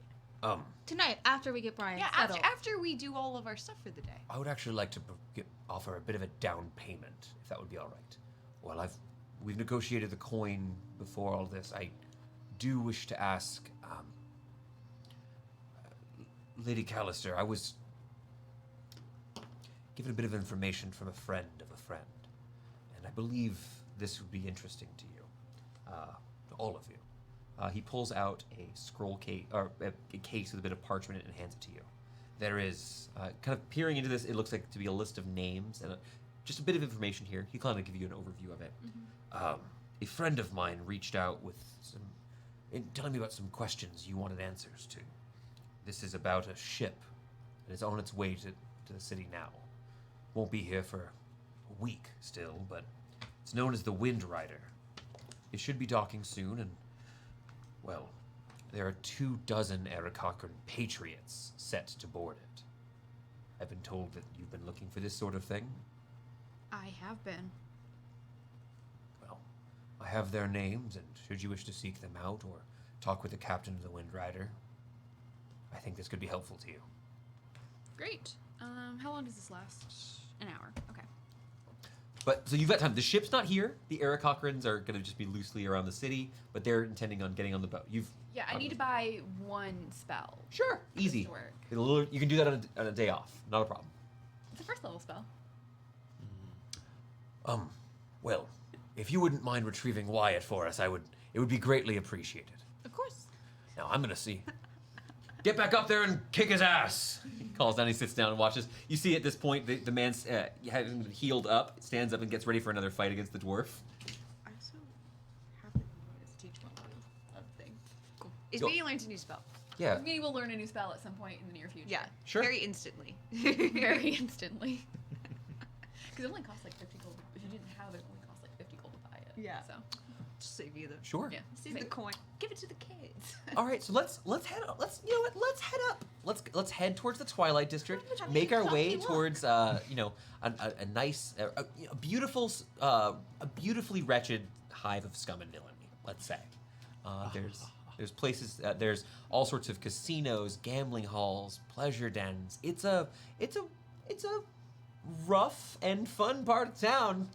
People enjoy it, but honestly, it's an excuse it's a place where the nobles can come and spend all of their money. Before I continue, looking at a question. Oh, I'm gonna use an action. We can see Olivia. I'm gonna use an action to activate my Glamour Weave on my armor to just fancy up a little bit, and also Ooh, not sure. look as. I think it would be better for us to overall look less armed and dangerous. Sure. You're also not doing anything particularly dangerous. oh, I was gonna. Weren't people walking ride around here with a Earth bunch of through weapons the already? street, like, wand out. Wearing my mithril plate armor. I don't. I'm You, doubting you look like a knight, which is a pretty common I'm sight. trying to downplay myself. I can't do anything about y'all's thing.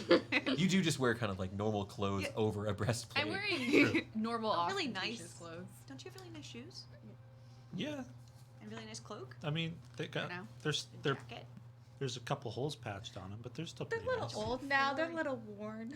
Well, it's because of a certain someone that's been chewing on them. You can't blame him. He hasn't been here. For As you guys go ahead and make your way He met my for closer and closer to the Twilight District, I'd love to roll an encounter check. Just, it's fun walking through the city.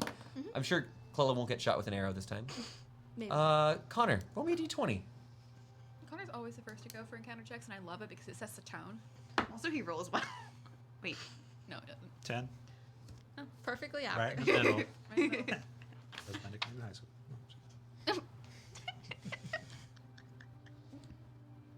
Thank you, Connor.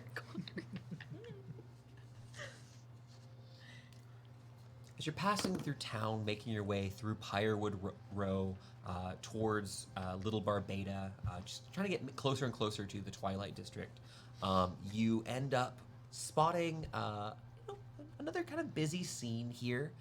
There are a number of folks queued up in the road leading up to this trio of. They're almost like market stalls, although they're attached to wheels. So think of them as horse-drawn market stalls. And you can see that there are a number of people working and pulling out these pouches from the back from the market from these stalls themselves and handing them to folks. It doesn't look like anyone's paying for anything here. You can see that there is this adorned sigil along the carts themselves, the sigil of High Lord Berenger here. And it looks like there's a woman in charge here. This you can see that she's got this kind of purpley green skin, very tall, who is standing there kind of hefting these larger pouches themselves, handing them to some of her the workers she has here, who are then escorting some of the older members of the populace who are queued up here. She looks over at all of you kind of with a smile and nod here. You can see that she, as you get closer, is she's a half-drow. The other half is orcish. Ooh. But she's kind of standing here, working about. Kind of seeing a lot of you. Well, you're a real bunch of lookers, aren't you? It's an odd horse you got there, ma'am. Thank you. She looks at you sitting on top of Ralnor. You're sitting on a giant lizard. Huh. You're them Smiles folks, aren't you? That's right. Well, here. She goes in, grabs one of them. Be right with you. Grabs one of these little pouches and walks up and hands you one of these small. It's not very big. Like you'd easily toss it over your shoulder. It's like a rucksack. It's not very big. Here, as you kind of peer into it, there is this small collection of. You can see some dried fruits and dried meats. There's also in these bits of like cheesecloth. There's what look to be a couple of different pastries here. Just a form of thanks. We really appreciate what you guys have been doing around the town. Where's my manners? I'm Zara. Nice to meet you all. Nice to meet you, Ismene. I get off of Ralnor and go. I'm so sorry. I want to run something past you. Just we've High Lord Berenger has been having us distribute food, blankets to those who need them here. It's an easy way to give back a bit, but we've got a bit of a snag, and it would be great to have an endorsement from you all on something. Oh. One of the recipes we cook, the pastries in there, we got it from this small village up to the north in the mountains. There's some stone folk who live up there, the Goliath, over in Tultra's throne. I've been pitching to Lord Berenger, much to his chagrin, that we call them Tultridge scones.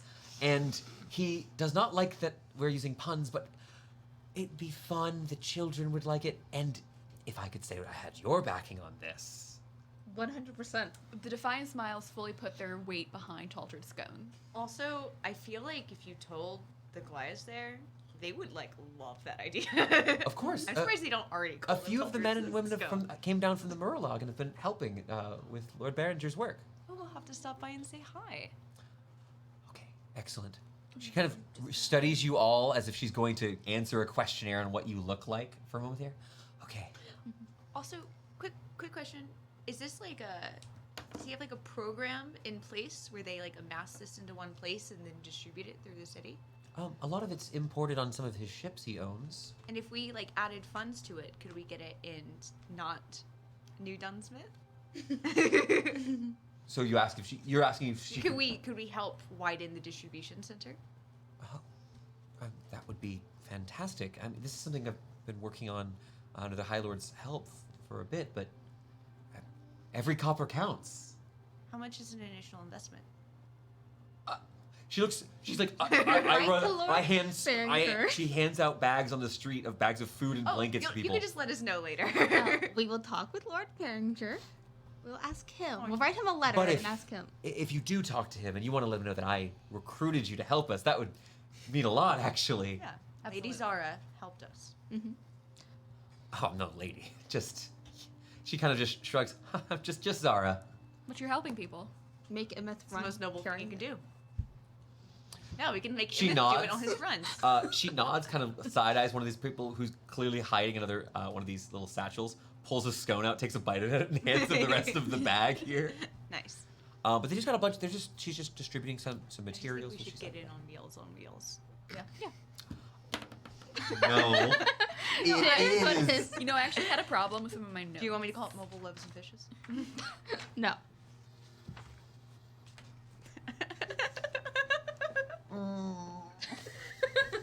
He runs the wagon transport service. If they deliver it, just makes it DoorDash. I'm really actually Charity DoorDash. I'm really honestly upset with you that he has the Temple of Shar under his purview, because if he didn't have the Temple of Shar under his purview, I would have burnt it down 3 times now. And I'm We Well, could he- still do it. I feel like he might forgive us. As you're kind of seeing, there are some people here who are kind of wary, looking Right. down at the bags here. There seems to be a general sense of distrust that's going on here. Maybe this is just like a PR stunt to them. right. It's a really unlucky combination of nice guy Shar. Yeah. So if we get in on it, we can put our good image on top of that. Or ruin your own. Paint our image. Honestly, both are interesting to me. So Yeah, both are interesting. You And need to run this by a dawn before we actually get involved. It's true. you know We what? do need to run by a dawn first. Yeah, he is Well, the guildmaster. You're really good at rolling dice, right? Oh, goddamn. As you guys say goodbye to Zara here, she kind of gives you a nod and Ralnor waves. got bigger. Let him know that Ralnor got bigger. He was I- smaller. And because you might be surprised. It has a cute. That thing has a cute name like Ralnor. Yes. Named after an ancient elven warrior of peace. Looks like you could eat a guard station. He was a lot smaller He when was a we lot. first got him. He was like this big. Egg, it was so cute. Pomeranian sized. Yeah, we almost. I mean, never mind. As you go ahead and Jazz head out, sized. after sharing puppy pictures with Zara, you make your way closer to the Twilight District, passing through the arches. Clola, why don't you give me a d20 roll? Natural 20 right here. Connor, don't set me up for failure like this. 13, above a 10. Okay. It's That was rare. Rounding the corner, making your way closer to the Twilight District, you enter a wide road, but you're walking in the direction of a large crowd of onlookers clustered around some sort of central point here on the side of the road.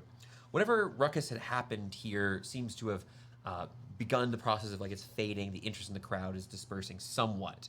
It's losing their attention. Several of them are sort of shaking their heads, spitting into the dirt, or cursing under their breath as they step away, walking a bit further. You see that these people look a bit angry and bitter as they kind of begin leaving this area. They're wearing kind of common clothes here. You see smiths and bakers. You see looks to be a lot of folks who are wearing like these more these thicker tunics that you've seen with people who work with like wood or raw materials, like a couple of like lumberjacks and such here. But you see that at the center of the crowd is a pillory. You see in this like wooden stalks here is there's a man, robes tattered, covered in stains of rotted fruit and dribbles of blood.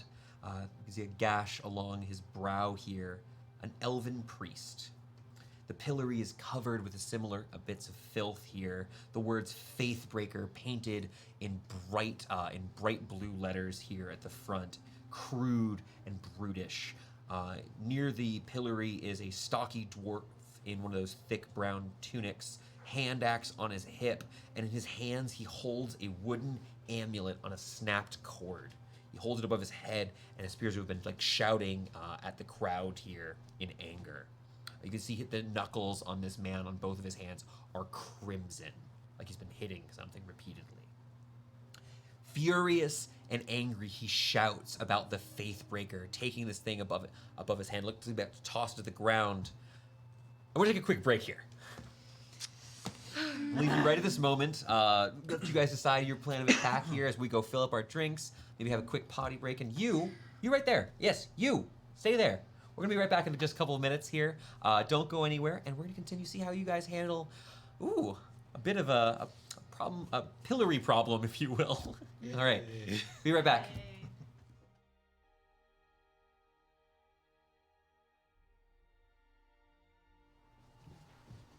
And we're back.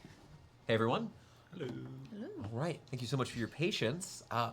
You all are walking up here. This is all, though I narrated that whole beginning thing, this is just describing a moment. I'm not, I'm pausing time effectively to describe what's going on. So he's standing here ranting. This false priest walking around here, letting us stay hurt and wounded, failing to do his duty, breaking the faith of our city. Angry, curse, he kind of continues on this rant about this man. What are you guys all doing? You guys are probably 40 or so feet out. Close enough to see the symbol he's holding? If you want to give me, assuming you're gonna say, can I have your movement too? If you're walking up, I'll let people who see this make a religion check. It's kind of a big circle here, so you can see it. Also, you can make a perception if you want me to describe it, but without I'll make a perception if you want to do religion. Sure. Is that all? I'll do religion. Yeah, if you want, sure. Okay. I would prefer to do religion over. Sure. 17 for religion for mine. 17 is going to be good already, but let's see if we get anybody better. I got 21 on perception. 21 perception, I can describe it fully. You see this wooden amulet, 18. Actually, I'll get to your other numbers in a second. Perception. This wooden hand-carved amulet looks unremarkable. It doesn't look like it's a clearly enhanced or magical item, but it is a holy symbol. You can see that it's got grooves in the outer circle here, but it's not just a circle. It actually looks to be small branches coming off of the little ring itself, just giving a bit of detailing and character. The pattern never quite repeating as it continues around. You can see in the center is a great, brilliant oak tree, but as it branches out into the branches, it actually turns into these wings that are emblazoned on it. It's clearly a holy symbol of some deity. I heard an 18. Mm-hmm. All right, 18. So you two both were above DC 15. Mm-hmm. Yeah. So I can give you one piece of information. Just the basics here. This is the holy symbol of an elven god known as the Healer. You can't quite place it. Maybe you take a quick moment kind of thinking about it. Technically, the Healer's name is Lady Annalore, but elves would just refer to her as refer to him as the Healer, a god of death, but also overseeing life. It's a very positively thought upon deity. It is not explicitly healing elves. It's an elven god who looks over the concept of healing and the passage of life. Mm-hmm. These people are mad. You watch as someone just kind of picks up a loose bit of stone, throws it at the elf in the pillory here, just cracks him on the side of the head. You see, just kind of cries out, but then he goes back to being just kind of quietly tolerating what's happening here. He's locked hands pulled up tight. You can see there's this crude lock that has been forced into the side of the pillory here. I will whisper to my party, I have Fog Cloud prepared. Mine's just gonna start walking very fast into the middle of the crowd. No. Oh, I think. Are we actually contesting? I'm letting Mike go. Are you trying to contest, or I would like to kind of contest. Can I Wait. swing around to the side just to kind of give my sure? back It's up? think of Okay, if I'm outvoted, I'm everyone going else straight is like, for it. Roundor is backing you up. Yeah, I'm just gonna back her I'll up. let my go sing the sentiment. It's a scene. We could do this. You begin or pushing. Are subtly.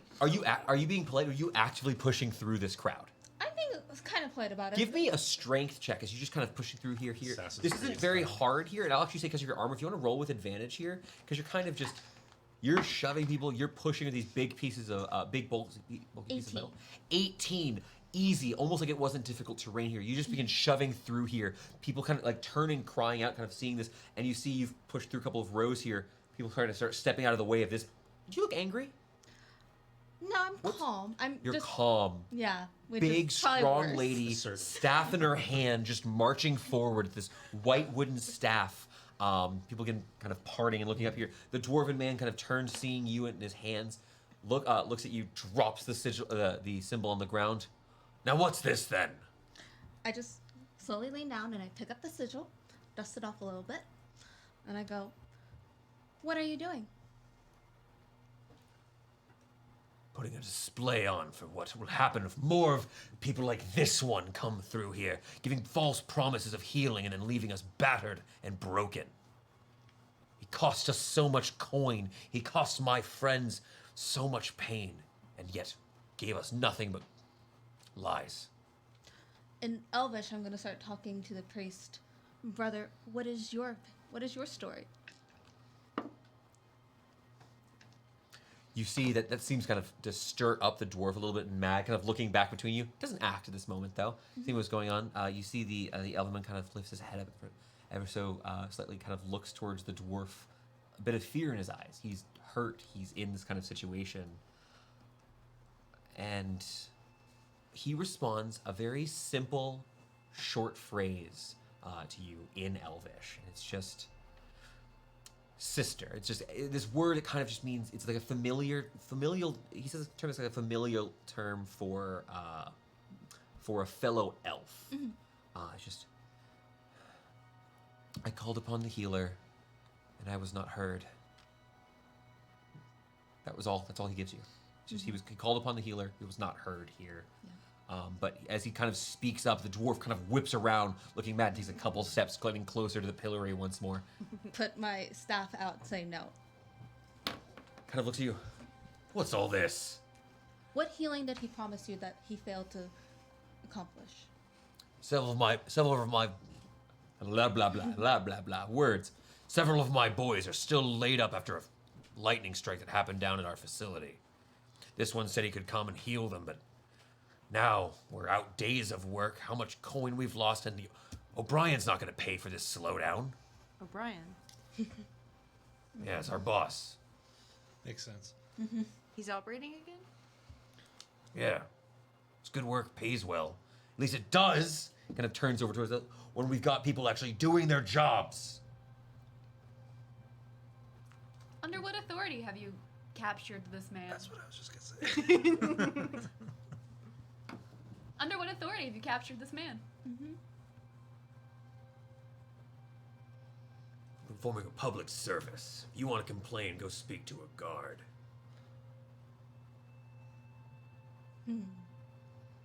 Oh no. Go ahead.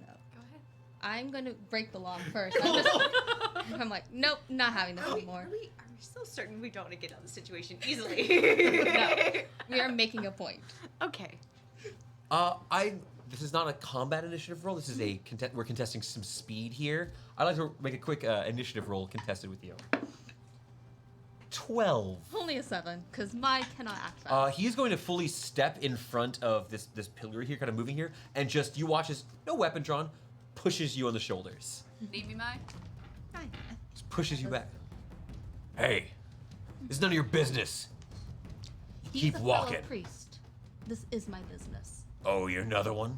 Do you deny your service to the people of Elts too? Huh?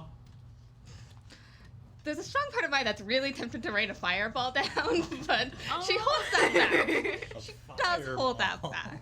Holy righteousness. Yeah, all of you walking around the cloth, we know it's just a big scam to get your coin. Hey, watch your mouth. Radiant soul happens. Oh my god! Emerges a burst of light. Oh, I'm so sorry. Did you want to? No. A burst of light radiating out from your eyes glow. Your eyes glow. The mark on your face begins emitting the light of the moon around you. Glowing golden and blue wings emerge from your back. Somewhat transparent because they're not physical wings that are here. As you emerge, can you do me a favor and make me... There are contexts when you can gain proficiency in something for the purposes of a roll. I'd like you to make me an intimidation check with proficiency. This means so much more in Elts. Roll again. Okay. Thank you. Look at you being all supportive, guys. Oh, I was about to pull my own out. So cool. And I'm going to contest this with my wisdom save. 18. You look at this man, kind of takes a step back. He doesn't fall to his knees, but as you emerge, this almost imbued invoked angel, as you step closer to him, as he's calling out the validity of your church, the power of the elven gods.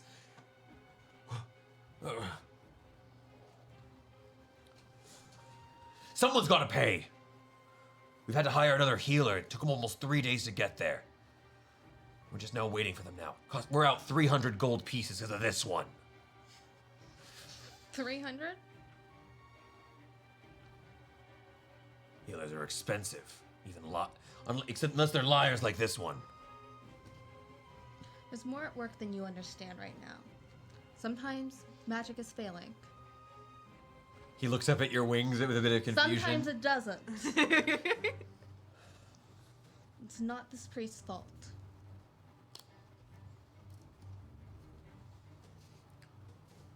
It's not just me. It's not just the guys who were hurt that are losing because of this. We go down a few men, we fall back on all of our metrics. Without this coin, a lot of people are going to go hungry.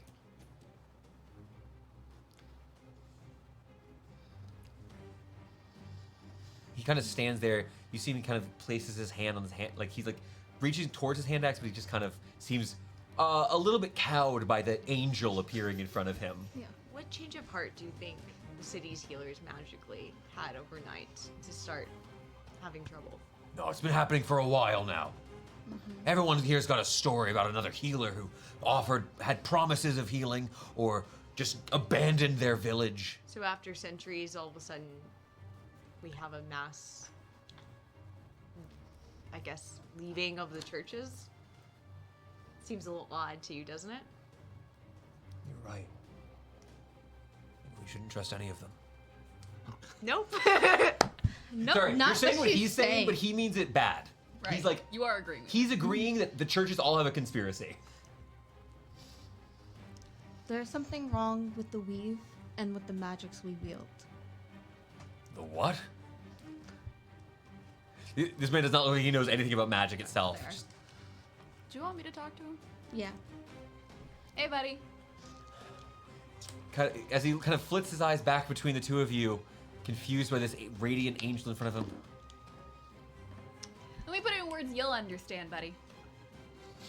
Sometimes things don't work the way you expect them to. Sometimes good people try to do good things, but the good woo-woo magic, kaboom, doesn't happen the way you want it to. I love you, Ismene. Okay. He's gonna take the dwarf takes a step closer to you. Like, getting a little too close, perhaps. Mm-hmm.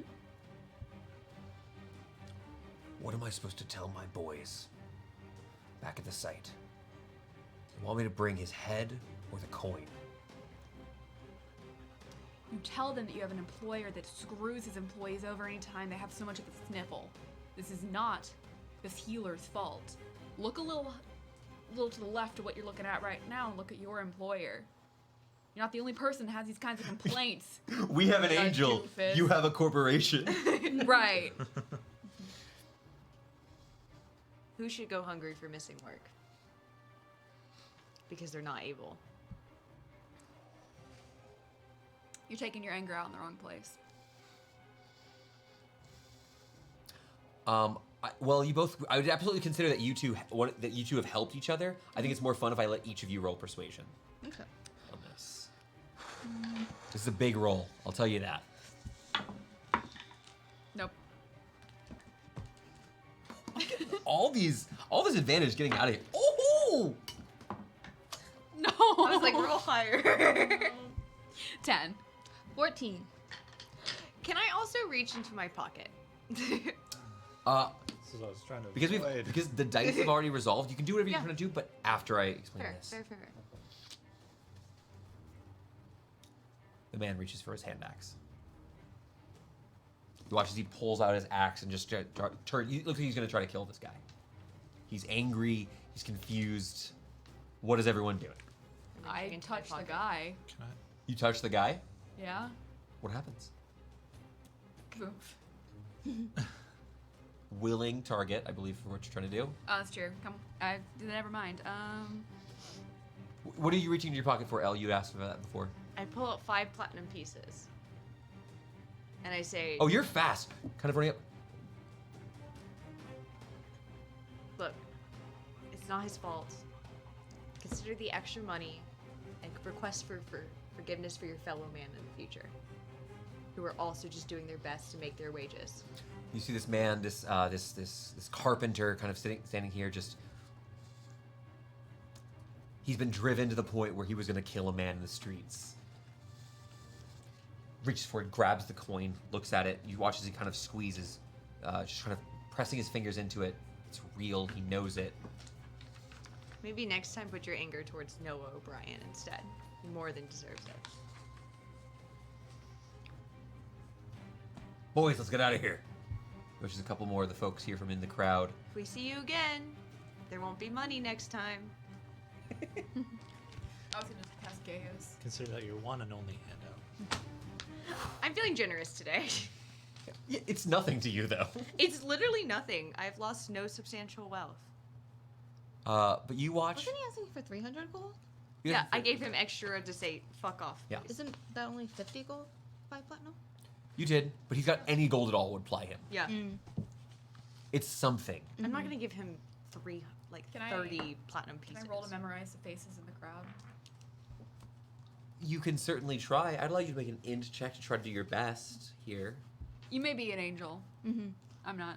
I'm No. gonna go over and start bring the priest. You and want to? cast You want healing. to Yeah, holy like- strike this lock? Yeah. You don't need to roll for this. It's a crappy little lock. It's like you have to do like 8 damage. You strike at the lock, throwing the pillory open. The man crumples. He's not dead. He's fully conscious or whatever, but he's just exhausted. You see this man just lying on the ground. His old robes tattered and damaged. He's covered in so much, just filth. He's been here for a while. They've been doing this. I will lay my hands on him and cast and do my healing hands. Aw. Imbuing him with this kind of divine Oh, energy shit. from your Wow. Holy crap! Wow, I rolled 3 You rolled fours. max. Oh my gosh. Is that does it ask your wisdom or no? For that? No, Okay, it's but that's 4 max healing 12. Sorry. Sorry, that's 17. he's 4 fours. fully healed. He's empowered with holy light in front of this crowd. You fully as you kind of place your hands upon him, pushing through. You watch as even the blood on his shirt dissipates. Been Here. healed. He looks at you. It's like a fog has lifted over his eyes here. Like he's been out of what's been going on. Not entirely sure. Like for him, what had happened was a vision to a degree. Just- Thank you. Of course, brother. He's speaking in Elvish here, but all of you understand that, so it's not a problem. Yeah. Just they didn't understand. They had so much anger, but I tried to help them. I These understand. poor men. You should go to the Moon Mother's temple and talk with the High Priest. He'll understand. It's the man, an older elf, probably not much your senior because you've got some age behind you, but it's been some time since I've paid respects to the Moon Mother. Perhaps she would have wisdom for me for why the healer no longer answers my call. This is a man who's probably devoted a century of his life easily to just healing people, and he can't. You are not alone in this. Kind of looks at your strange crew, lingering a little bit on Ralnor. Thank you. I have a place to rest a bit, give them time to clear off, and I'll make my way and speak with the Moon Mother's people. I go to shake his hand, and I slip him a platinum while I shake it. We love money. Have some money. No, but honestly, he looks at it as just he can replace. This will give him enough to replace everything he has, and he could get a new holy symbol. He should ritualistically burn this one at this point. I thank you for not spilling blood to make this happen. It would have been better mine than his.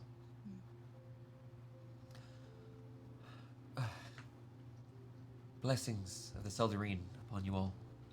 And to you as well. the man kind of forgetting himself for a moment, or like catching himself. Ilmer. That's my name. Mycelia. Tell Conrad I sent you. I will. I will. He kind of clasps his hands together and just kind of takes a few steps away. You put yourselves between the crowd and him as he's allowed passage out of here. The disgruntled carpenters, having left at this point, with what change they've received, crowd slowly disperses here. Ralnor seems uneasy by all the tension, but otherwise just kind of, you watch him lick his own eyeball for a second. Lizards, man. What? Can we kill Noah O'Brien? Later. I know we won't like solve the like problem that is capitalism, but like it would at least make me feel better and temporarily cut the snake's head off, so to speak. But it feels like you're the person I have to ask permission for. Why? What gives you the impression that you must ask me for permission to murder? You just need to be a good moral compass sometimes. Wait, what? I asked Ismene because she's the most likely to say yes, Thorn second, and you last. Maybe moral's the wrong word. Legality is better. Well, About like how much trouble will we get in? Is this happening while we're walking towards? Yeah, we would show up and say, "Hi, I'm Lilia Arendral. My address is blank, and I'm part of the Defiant Smiles." Several I'm of here to you smite and some of our previous players as well used to hand out cards to your address. So that Yes. far off. But like, I I've would jump done and that. announce it, and then whack him off in public, like Phrase it. whack his head off in public. Excuse me? I don't know what you want me to do here, man. I don't know. Not Turn use beat the word red, I guess. back off. Back on. Back on. I'm too gay for this. True. Oh, okay. I'm just gonna leave. Actually, You make your way Like talking a about. whacking. I don't think we need to kill him. Yeah. So apparently, just kind of to recap, some carpenters got injured at some point. Apparently, got struck by lightning, and their healer, who offered to help, failed to help, and so they had to hire another healer, which took several days to arrive, cost them a lot of money, and put them behind schedule. no workers' compensation. Well, to be fair, No lightning healer strike on is not a site. normal carpentry injury. Yeah, that's a pre-existing condition. Being struck by lightning. Acts of Violation, God not counted. No healer. So Yes, also that. What we should The NLRB probably- would have. What we should probably do is find out if Noah O'Brien is single, and then Oh, we set him up with I somebody. seduce him.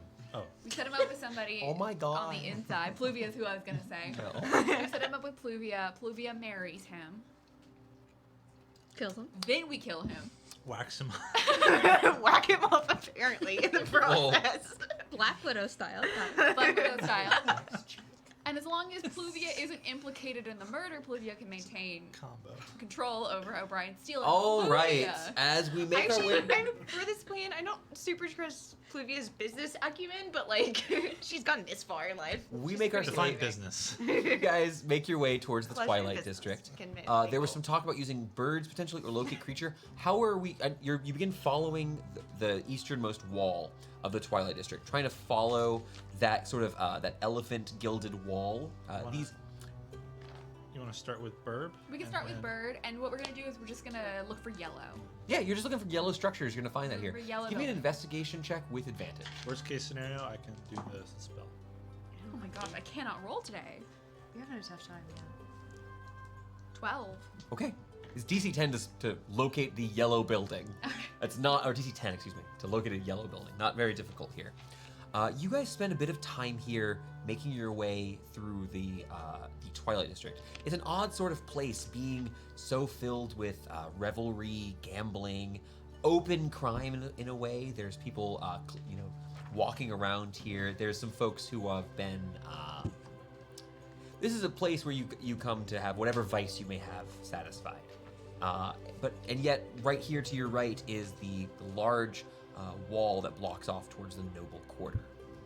It's not too long before you eventually you spot, using your bird here, using your familiar, that man still passed out. It's only been hour and a half, if that. And it's been like, no, it's been like 45 minutes. He's been totally fine here. You can see that he's still kind of nodding off. At this point, he is fully fallen over. The tankard is still upright, but he is now slumped all the way on the ground, no longer leaning against the building itself. He looks to be breathing. Is the cart nearby? The cart? Oh, no, the bird, you do not see a carriage anywhere near here. Not too much longer before you're able to stop by this large yellow structure. You can see that it looks to be some sort of, it's a sundry store here in the Twilight District, although a lot of these are used for their more psychedelic effects.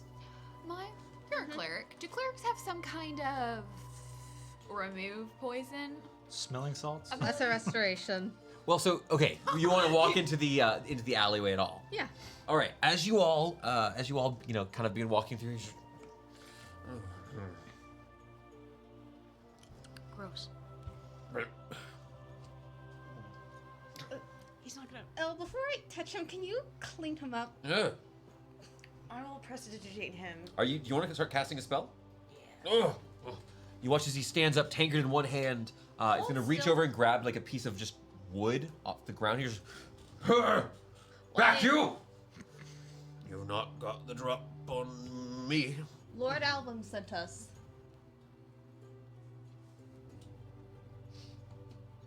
No, we didn't. Very convincing. Can I still prestidigitate him? As you kind of cast this, he doesn't really react.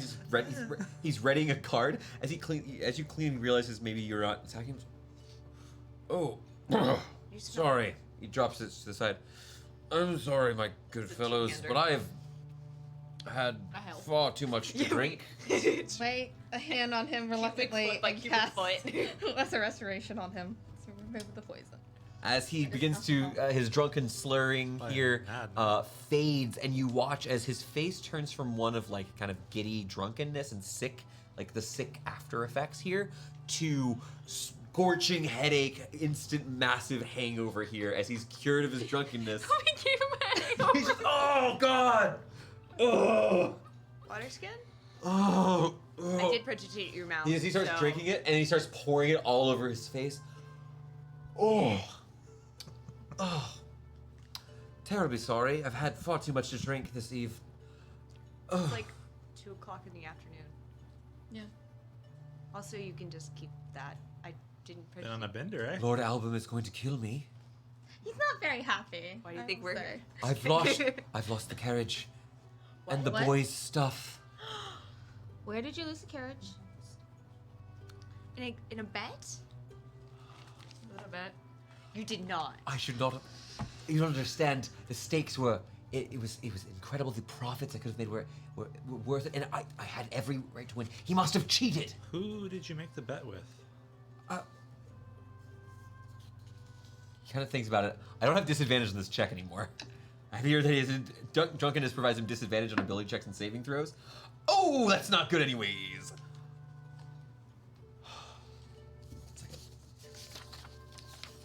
Am I gonna have to go win the carry All right, back? was it the Gilded Goblet? Yeah. No. No.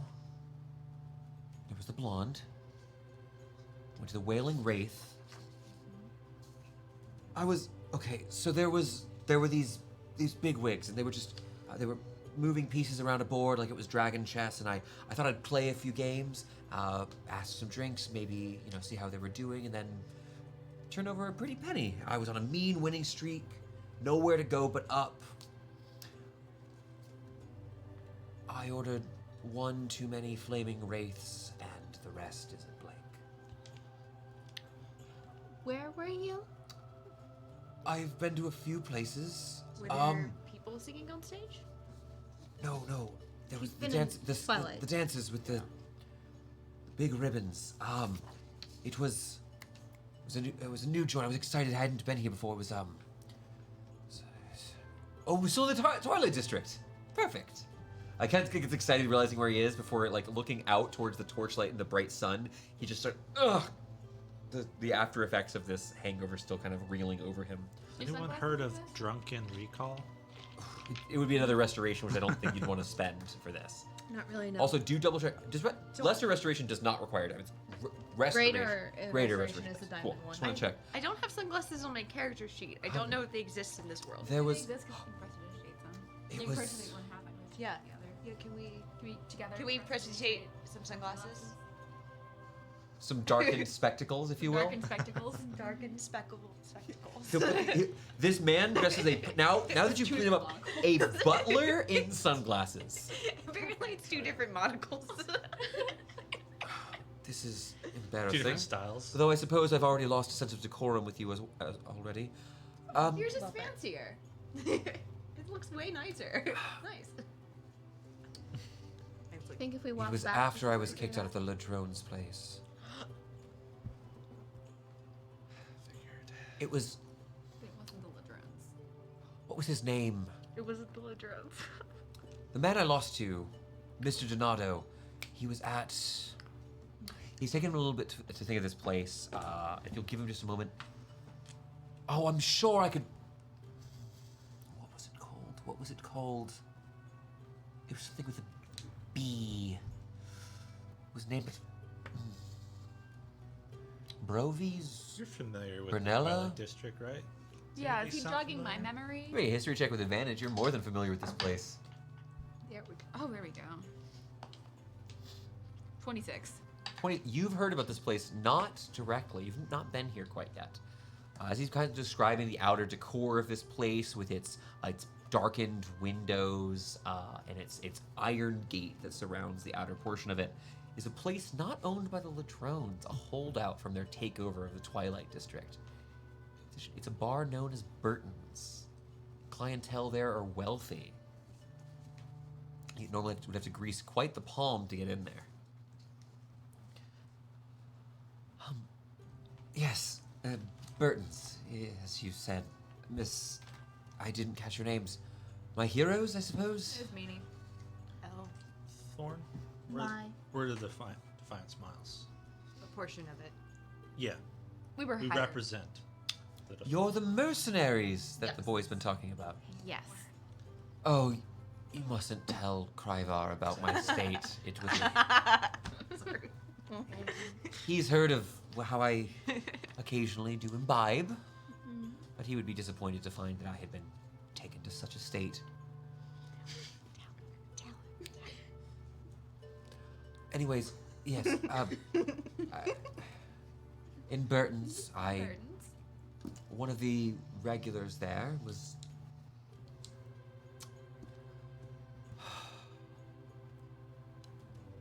I don't know how he beat me. But he has the carriage. We'll go get it back. You were playing Dragon's Chess, right? Sort of. There were more pieces, and there was this. It was an odd sort of. I was just asking how I went as I went. I Wonder why how, you lost. Yeah, I wonder how he beat you. Oh, no, I won against a number of nobles. Can I pick my game? Do I have to play fake dragon chess? Can you make your game? Can I pick my game? You're good at gambling, aren't you?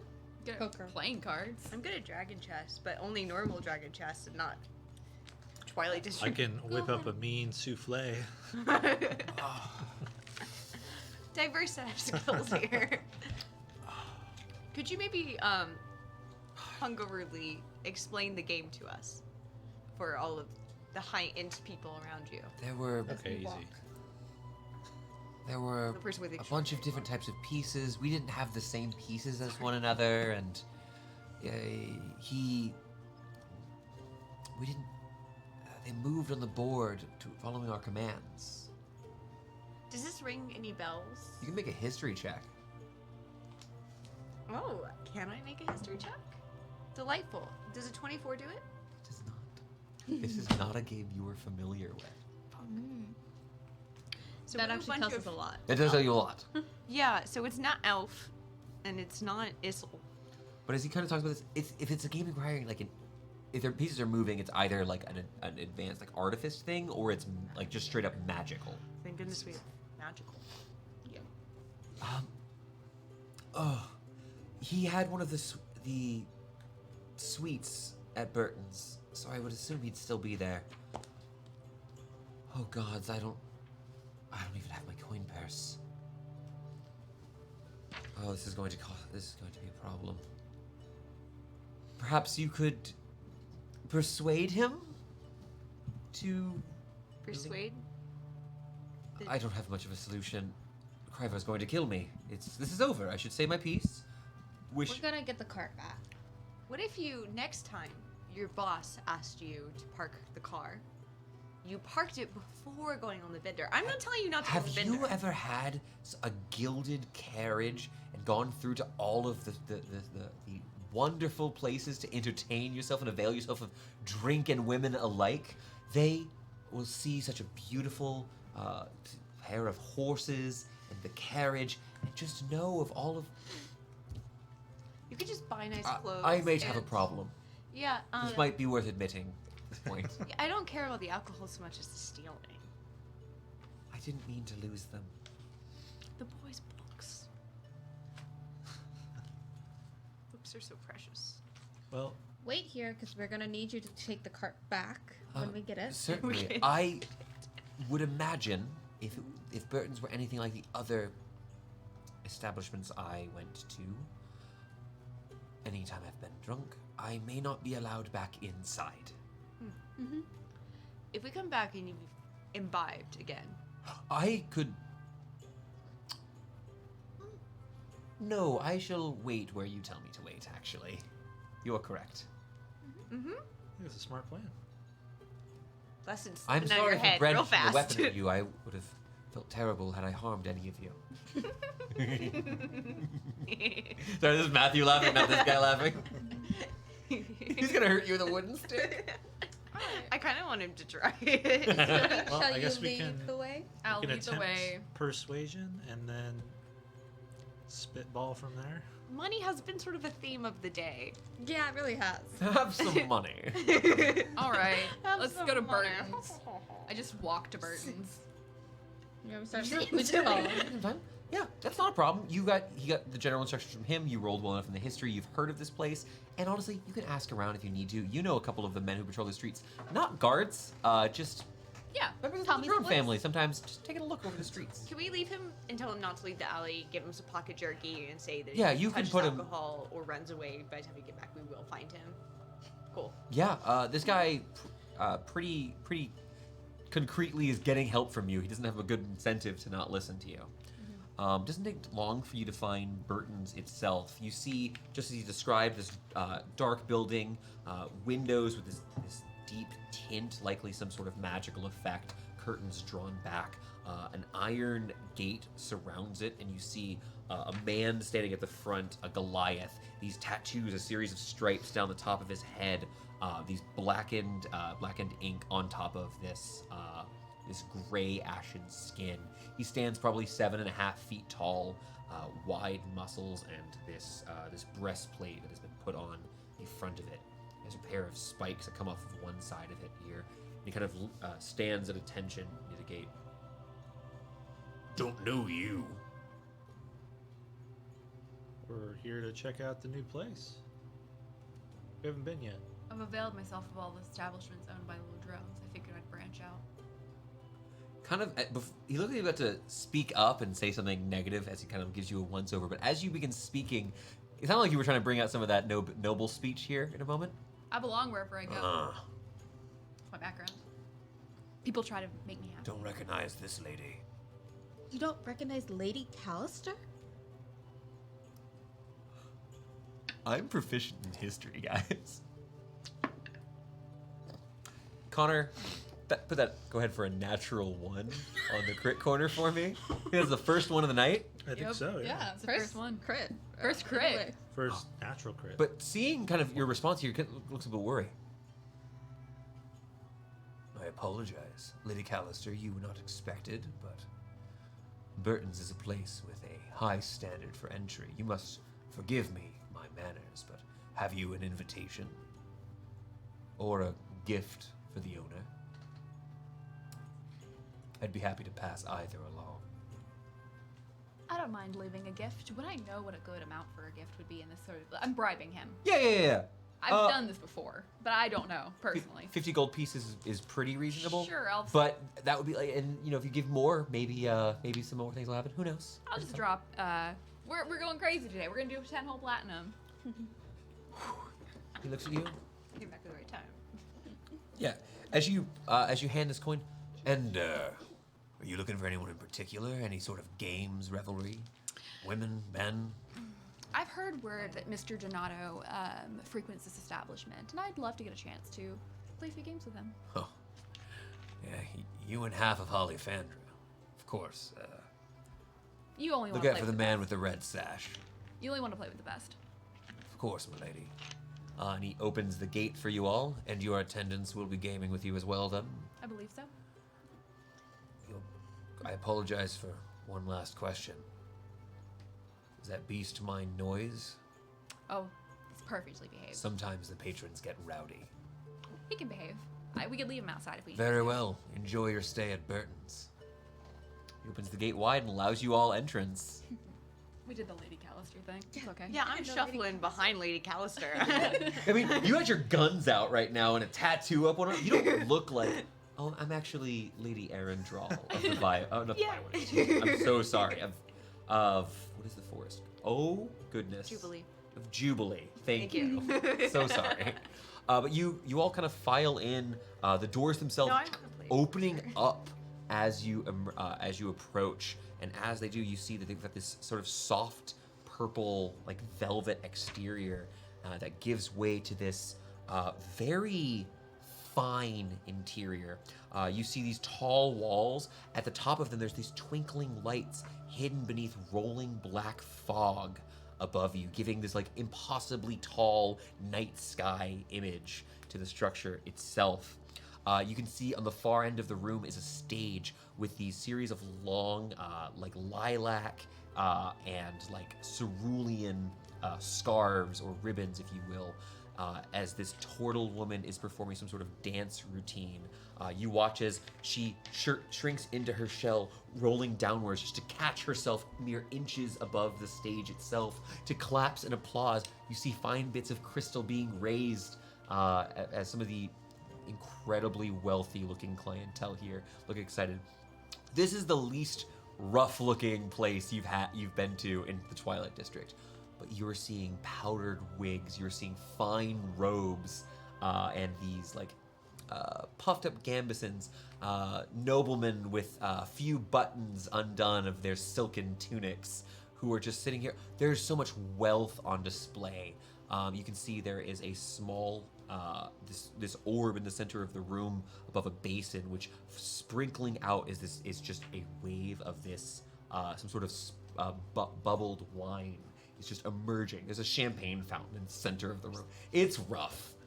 This place, you can hear just off in the distance is just this light plucking of a harp and like a viol that is just playing in the background, giving this kind of calm sort of experience here. It's not long with all the information. You guys have just been killing these checks. It's not long before you see your man. You see someone, this Mr. Donato, a tall sort of man, shaking hands with this woman and talking to her and her husband here. A pair of old nobles who appear to be just eating up this charm as he's having this conversation. She covers her mouth and blushes ever so slightly at some sort of joke he tells. He wears a black coat with a crimson sash. The coat and sash are just sheer enough to see through. You see this, you spy a chain of a silver pocket watch that is just nestled ever so slightly, still revealing just a bit through the coat itself. He's a relatively large human man here, with piercing green eyes, kind of sharper features than you're used to.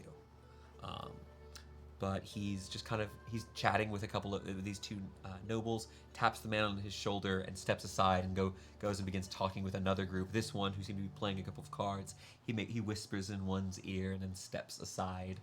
Just walking between tables of games and revelry and people catching up.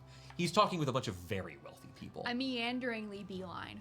You know what I mean? Oh, sure. You want to like deception check this beeline? Is that what you're asking for? Oh no, I Kind of think, sounds like you're asking for that. I don't think I'm deceptioning necessarily, but it was a natural 20 Well, that's all. It's just natural 20. or 25. Nothing big. You're proficient in deception? Yes. I love Ismene. Have you met Ismene? I love that. I just forgot. I'm sorry, her name is Lady Callister. Lady Callister. The Lady Callister? The. I hope that energy propels me further into what I'm about to do, because I feel bad for Crybart. Maya and Elle are fawning behind you appropriately. You aren't the only people out of half step. place here, though. I should mention some of these nobles have armored knights seated like a table away, clearly bodyguards. You do see what looks to be an orcish like a shaman who's wearing this very tight robe here with what looks to be a pair of these small monkey-like creatures with were not for their scaled hands would look to be just like lemurs essentially, but these two little apes that are watching over two little monkeys that are watching over this shaman. So there are other people here who are not just nobles, but it tends to be the people who are here who are not nobles are either like bodyguards or protectors of in some way. Can we help Ismene play the part by like really doing the bodyguard thing, like scooting people aside if they're almost slightly in her way, like really like she's gently, better than these other nobles. like gently Yeah. being like oh apologies, so she doesn't brush against them, like fully hamming it up. Oh, I nom nom nom nom nom. I am- I eat this up. Yes, if we're gonna play it, we're gonna play it. Yeah. How honest do you want this game to be? That thing. Okay. That's all I need. I would like to meander my way over to Mr. Donato. Okay. You see him talking with an elvish woman here, young, who seems to be playing. At this point, you watch as she's got this. It's a strange little game with a series of these little metal discs on the table, which she's sliding across that are just bouncing. She's just playing a little game with another patron here and just chatting. He's just chatting her up. You hear him commenting on her dress today, how beautiful it looks upon her, and that she flatters whoever created this dress. Oh, I'm so sorry. I do not believe we've had the pleasure of being acquainted. Lady Ismene Callister. You simply call me Donato. I must say, someone of your beauty should have brightened this place more sooner. It's taken me some time. I've availed myself of other establishments in the area, but I've heard this is the place to be, especially if you're looking for something. Well, there are many places for folks like us to be, but this is a very pleasant one, I would say. Now, I don't mean to be too forward. I don't want to be presumptuous, but I have a knack for collecting, I'll call them curiosities. And I reach into my bag and I pull out an Arendral symbol and say, I like to collect things from lesser houses. And I hear that you may have acquired something recently. I've acquired a great many things. Well, let's say that some of them were to fall into my lap in a game of chance. What would those nobles do? Ask for them back? And I would look good in a gilded carriage. Ah. And these are your attendants, then? I have an ear to the ground on things that I find interesting and may want to acquire myself. I find it's very pleasant when my trinkets don't match. You've got quite a collection with you. A game! At least one, As he maybe walks, more. he offers an arm to you. I'll take it. Let's peruse for a moment. As he's kind of walking, bringing you a little bit close. It's so gross for saying lesser houses about here. Yeah. Can I remove my earrings? You take out your Arendral earrings. You're just like, He's hooked your arm, but he's also taken his other hand, just placed it over yours here. I look a little affronted Like- that I didn't get a hand kiss whenever I met him. Like that there was a small amount of like I was slighted a little bit whenever he shook. He very explicitly did not. As he places his hands on you, you do see he's got these very thick, woolly gray gloves here. His sleeves coming all the way up, just past his wrist here. It's the only sin in his fashion that he has here. I would like to do what I have done before in this session. I'd like to peer a little deeper at him and see if maybe he's putting on some sort of effect. You can give me an investigation check if you'd like to. I just believe that he's not who he says he is. Or he's hiding something. Oh, this isn't good. It's only an 11. 11. As you take a look, the only odd thing about him is it is a little distracting seeing this man. He's got, unlike the others here, he's dressed incredibly provocatively. He's wearing a coat and sash. They're both sheer. You see partially sheer. You can see the definition of his admittedly killer physique. Guy's been sticking to whatever program he's on for sure. But as he's kind of walking through here, pulling you a little too close here, he pushes open a door to reveal a room of gaming. I maintain respectable distance. I am still a lady after all. Oh, okay. Kind of getting the resistance. He does, he loosens up a little bit. It looks like he's maybe misunderstood the level of schmooze you would have enjoyed. But you see, as you open up to this next room, a series of 3 of these tables here, 2 small and 1 large, with the game that was described to you before. Only one of which is currently in play, but there are a number of nobles who are standing around watching and chatting about the game itself. There looks to be a group of these little pieces moving around on the board. There looks to be small knights, and then there are these little archers. You watch as one of the people calls out now, and you see as one of the archers pops into 5 archers and continues this game. It's a strange, unfamiliar thing, though the pieces are not unlike dragon chess in their general utility. You watch as they clash against each other, some of the pieces shattering into small bits and falling down to the side of the board. It scares me that 2 people have source books out. I don't know what you're talking about. Ignore me. Now, you mentioned that you would look beautiful in a carriage, and while I would argue that you would look beautiful in anything and nothing, I would, of course, ask for me to wager such a thing. Surely you must have something equally as valuable.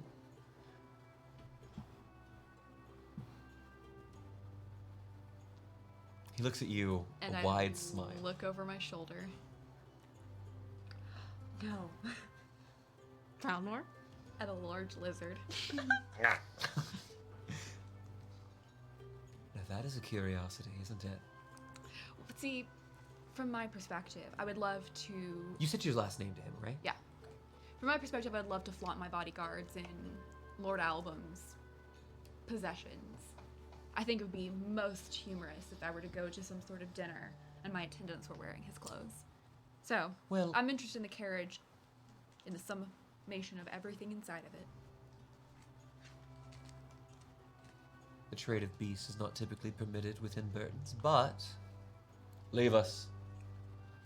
A few of the nobles begin kind of filtering out here, their game interrupted, closing the door behind us. I'm never for want of coin, growing quite bored with trading jokes with ill-witted nobles, and you seem to have quite the sharpness to you. Well, if you're the one issuing the challenge, I would say I'll pick the game then. But, are you familiar with Barbata? I am. The lizard folk there, dragonborn of there, are quite brilliant in their designs of games and armor alike.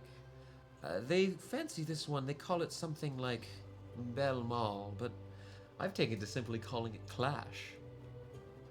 Is that the game that we saw that people were playing? Yeah, he's gesturing over towards the large of these tables.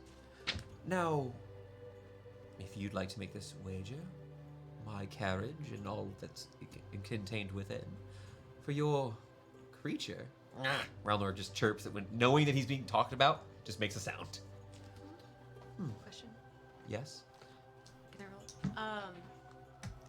Thinking back to trying to identify Lionheart's accent and then finally getting the real thing to compare. How much of an affectation is he putting on to his accent? Ooh. Oh, that's tough.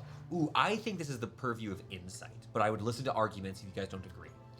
You're trying to see how genuine someone's voice is, if they're I'm putting trying on to airs. place the underlining mannerisms and how he's talking, the syntax of a sentence, I will say discerning this- whether okay. it's translated. I would allow a history with disadvantage or an insight check. I'll take the history disadvantage. It's a big difference. It's an 11-point difference. Okay. Disadvantage, 19. 19. It's So roll off. Disadvantage again? Yeah, it's the same. 24. Damn. I know you can beat that, but I would have beat that This is without a roll. disadvantage, but that's fair. yeah. It's tough to place it. This man sounds not quite Eltsian. It's a bit neutral, if anything. You didn't roll nothing. Like, you didn't roll badly, so I'll say it's hard to place him as being anywhere in particular. It's hard to call him having an accent. Up to you whether to answer this. What's up? Is it sort of like how newscasters talk, where they purposely do this? Yeah, like, he sounds high- Midwestern. Like no, but like What is it it's called? a distinctly, isn't it Cleveland, right? Yeah, The there's Ohio an accent. You would say that he sounds a bit Varuxy, which is a typically considered a pretty generic accent. Yeah. But nothing, you couldn't place him anywhere in particular. It might be. He sounds very much prim and proper, though. He's got all of his appropriate. He's speaking more finely than I am capable of doing. Okay. Yeah, everything we say, assume we say it smoother in the game. I have more charisma than I in the game than in real life. Now, it's my game, so I suppose I could offer you one advantage. We'll use my pieces, and I'll let you choose which set. He walks over, trailing his finger on the edge of the table. You see that there are three sort of zones, three rectangles in the center of the board, segmented. Think of them like the board is a square, and there's a thin band and then a thin band on each side of the thin band in the middle, like two end zones in the central area, effectively. There's one side that is silver, the other that is purple, and the center itself here looks to just be a pale white. I need to pick one of these. He gestures over towards the sides. Now, these are closed boxes. He's kind of giving you a blind pick of something. You see that there is a small silver box and a large purple box. As Ismene's perusing, I'd like to do a couple things. Yeah, tell me what you want to do. Can I subtle spell detect thoughts on Mr. Donato? And then I would also like to telepathically link with Ismene, because that's a bonus action. It'll take you 2 rounds mechanically, just as a reminder, because those are both leveled spells. But yes, you can do that. Telepathic link is a feature of It's a mine. feature, It's a not a bonus action. Oh, Just a link. not Rory's telepathic bond, telepathic link. Yeah. Yeah, you can be in my mind and her mind at the same time. Cool. Polymind stuff going on. I'm fine with this. Yeah. What's up, buddy? What's up? What do you get with this? Hey, Mai. You So said surface thoughts. initially, surface thoughts. So the creature, what is most on its mind in that moment? Go for it.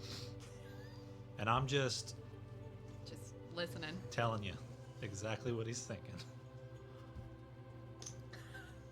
I'm trying to think of the right way to word this because it's not necessarily words, but it could be emotions. Is that fair to say? How, like you tell me. Probing deeper into same creature's mind, which is an action. The target must make wisdom saving throw. If that fails, you gain insight into reasoning, if any, its emotional state, and something that looms large. So I have to surface- probe deeper to get that emotional state, but it's the surface thoughts. initially. He's immensely cool. He's not. Well, it's easy for me to go. He's not really thinking about which box he wants her to pick because he doesn't seem to care. It doesn't matter to him which of these he's picking here. You do see. I will say on his surface thoughts. She's aggressive. I'll go for a defensive strategy and let her fall into. All of her pieces fall right into the trap. Cool. That's my information. I'll pick the white box. Okay, so you want to choose the small silver one? Yep. Okay. You take that, he picks up the other one and goes and sits at the side of the table where the purple side is. This is the largest of all of them.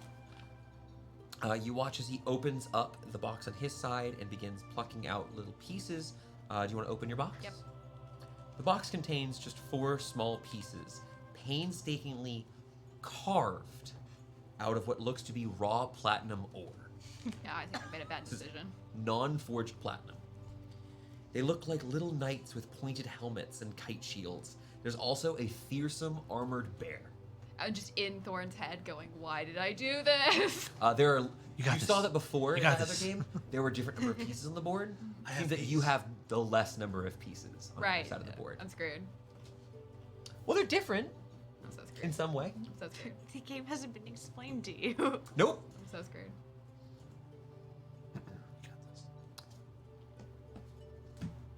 I got a disadvantage at the ready.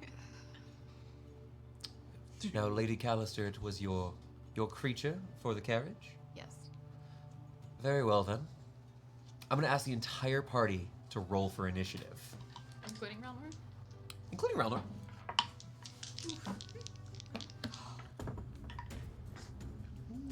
I'm so fast. But I can't roll, Okay. so it bounces out. Victoria, I need Ismene's initiative. 10.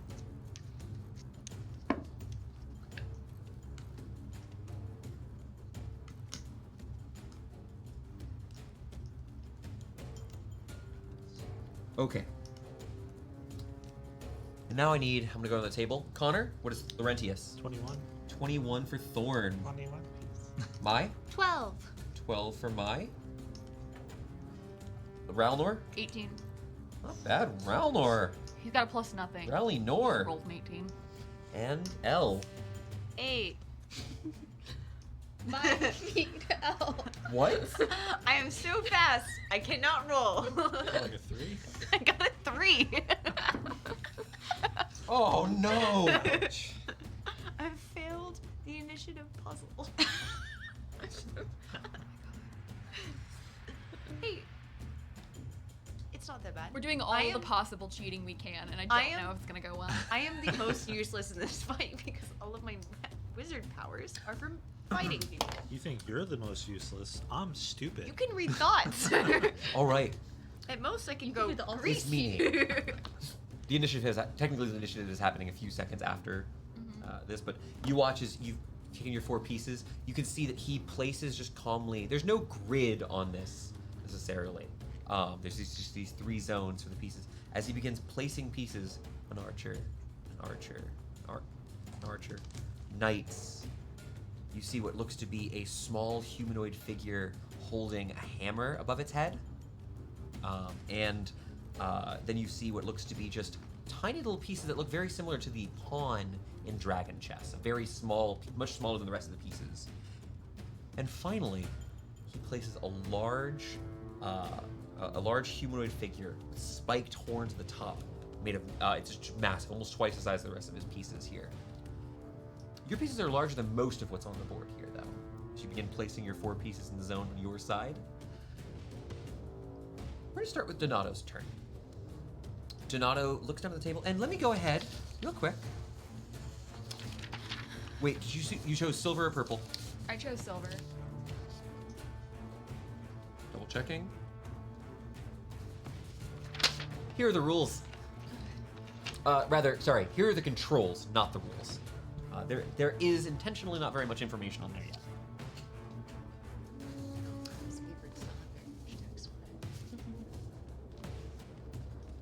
What's the, I would ask for you not to hand that to the other players. enter I'm not the going to. Konami I didn't code. read it. That's okay. Maybe it'll work. Mr. Donato looks down at his pieces, places his hand upon the side of the table, like this polished dark black wood, and you watch as he releases a small fragment of magical energy into the table itself. You watch as the piece with the hammers shatters. You watch as it breaks apart into several more of them. Kind of reminds me of what we saw earlier today. Donato Dwarf hammer. looks down to you, or looks across to you as he's now multiplied out his units. Like, Foreshadowing. I've created more builders. And now, it's your turn. What would be your first command or action on your It's turn? an RTS. Yeah, you might think so. The first thing I'm going to do, I believe, is cast a spell. What spell would you like to I cast? would like to cast Hold a Monster. On what? His, I will tell you he has archers, knights, builders, peons, and a brute. Right now, I should clarify. There are 2 of everything except for the builders. actually, these are not creatures. These are creatures. These are creatures. I will cast Mass Suggestion at 6th level. All right. I'm going to begin resolving that. What is the suggestion? I need to write that down specifically. She reaches down and begins whispering to the table, uttering some sort of command to all of his pieces. What does it do? Give me 2 seconds. 2 seconds. That's not a problem. You don't look like you trust me, Clella. Have Yes. In character. Oh, no. Forfeit your actions, ignore your commander. Lay down your arms. Okay. I'll want to read the full text of Mass Suggestion because it wouldn't apply until their turn anyway, so that's okay. Yeah. Forfeit. Ignore your commander? Ignore your commander. Ignore your commander. And what was that? Forfeit your arms? Yeah. Lay down your arms. Lay down your arms. Great. Ignore your commander. Forfeit your action, I believe is what I said. Yeah, forfeit your action. Lay down your arms. Ignore your commander. Those are It's good 12. suggestions. It's They're very 12. good. And you can do a multi-part suggestion, as in we've seen in the past whenever he said, go home and go to bed. Yeah. Proven by the Oh. DM is the best way. That's how I know, like we were talking about earlier. I like this a lot. This is very clever, Victoria. Yep. So let's go to Thorn's turn. Thorn. You're standing on the ground in a massive silver arena. Looking across, you see in the distance a bright light of this massive, almost marble white surface in front of you. And beyond that, a collection of large stone warriors who have begun to advance upon you. Ooh, I like stone. Gazing upwards ever so slightly, you see a mountain of a man, a giant among giants. You see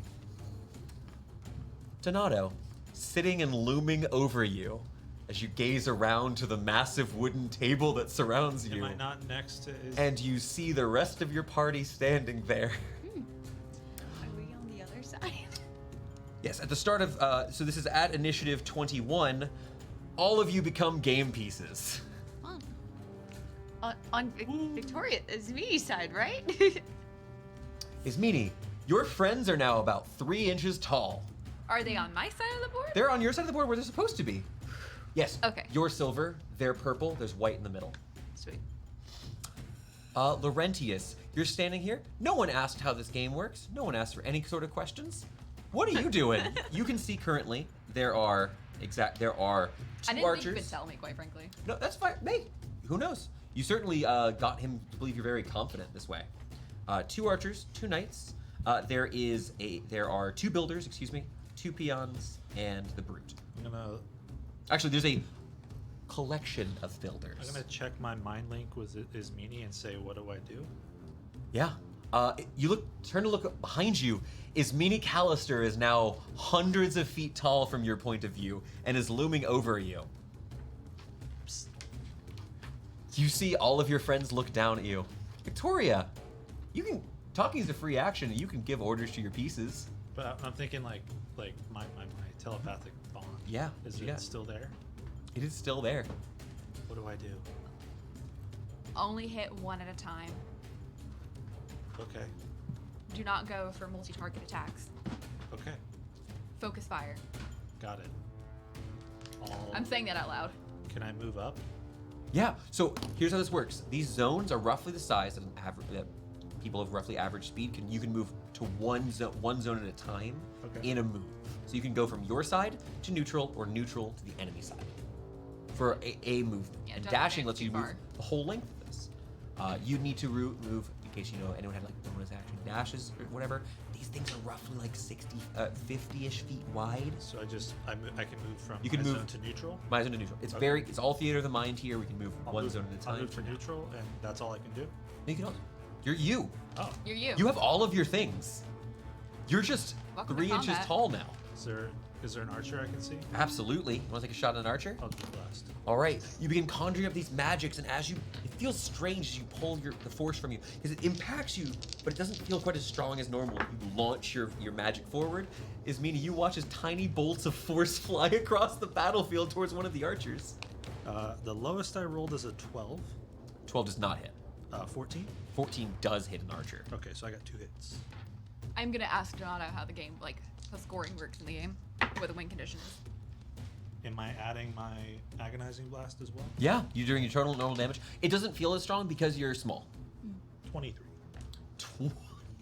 points of damage. You watch as you strike against it, pieces of stone shatter off this small carved, or not, it's not stone, it's platinum, but it's this raw ore. It's black and silver streaks across it. You watch as several pieces just fully slough off, and this thing looks incredibly damaged. It's lost one of its arms. It doesn't look like it should be able to fire that bow, and yet it still turns over, and you watch as the arrow begins pulling back on it. Raise up my shield and hold my sword ready. Okay, moving in, ready for the attack. That is going to be his builder's turn. You see that there's this collection of these builders. They're going to move up to the front of the enemy zone. You watch as they begin striking the ground itself. As they do, you watch as it begins to erect a small stone wall of these purple bricks. A gate forming in the center. So either they passed or it didn't affect them. Hard to tell for just this one group. But as this begins rising upwards, it's gonna be Ralnor's turn. What is Ralnor trying to do? Ralnor is going to move up one zone, because that's what he can move. Get next to Thorn. Okay, Ralnor sprints up. He can dash if you wanted to get him to run while the wall is No. being built. I'm gonna pull him up to Thorn. I'm gonna Okay. sit next to Thorn. You point over the board. Ralnor runs to the location you describe. Ralnor really confused, but just ready to fight. Yep. That would be the enemy combatant's turn. You watch as one of the archers does nothing. The knights do nothing. The peons do nothing. The pawns do nothing. The brute begins pacing back and forth on its side. The only one who's going to be making an attack this turn, it's going to be one of the archers, because it was damaged here, is going to go ahead and make its shots. Thorn, firing from across the way, you watch as two bolts of platinum fly through the air, reforming at its bow itself, this strange construct before you. It's gonna have disadvantage on the first attack. Oh, okay, then I'll treat this one as the disadvantage roll. That is going to be an 18 to hit. Shield? And then it won't hit if you shield it up. You conjure up this magical shield and are able to block both of the blows here, even in your shrunken state. But that's all I get to do, because unfortunately they are still currently under the effects of suggestion. It lasts for 24 hours. It is not a concentration spell. Do they make a save every turn? No. It doesn't say so. So we have to Give me the book. beat- Hang on, no, I have it right here. When they do take Sorry, I have damage. it. I have it. You got it. Understand. All right. It suggests a course of action can continue for the entire duration. Yep. No, they don't make new saves. They just get broken if they didn't get. Yeah. Oh, I should mention, you do see that the knights, they are physically attached. There's no extra part here, but you watch as they drop their swords. It is connected to them. There's this weird, almost jelly-like movement where it falls, and there's still a piece of metal that's connecting them to the sword. Yeah. They're one piece. Wow, amazing. Mai and then Elle, you're on deck. Mai, you're standing back here. You can see that a wall is being erected on the other side, protecting them. It looks like the brute and one of the archers are all that's really there. The archer does have a bit of cover now. What would you like to do? I'd like to step up to Thorn and cast Scorching Ray at the archer. Okay, trying to finish off that first archer, firing your bolt across here. As they... Ooh. Yeah, that I one. think those all three will hit. Lowest is an 18. All of those will hit. As you strike against it, it begins glowing bright red, melting into the table. You see that its mouth opens, this humanoid archer shape, as if to scream, but making no sound, as it melts into a pool. Is this one of 22 points of fire damage. How much? 22. Oh, that is going to be enough. That is going to be one defeated archer. Yeah, I'm gonna ask Donato what the hell is going on and why my friends are in the box. Or my bodyguards are in the box. We're having a bit of a clash. A high stakes game is what you wanted, is it not? How do I know when I've beat you? Well, the easiest way to do it would be to wipe out all of my pieces. And the hardest? Well, on occasion, you'll see a bit of a golden crown appear. Play more of those than I do, and, well, you'd win that way. I don't know if the battle will go on long enough for that, though. You've not brought enough pieces. He smiles, stares at you with those bright green eyes.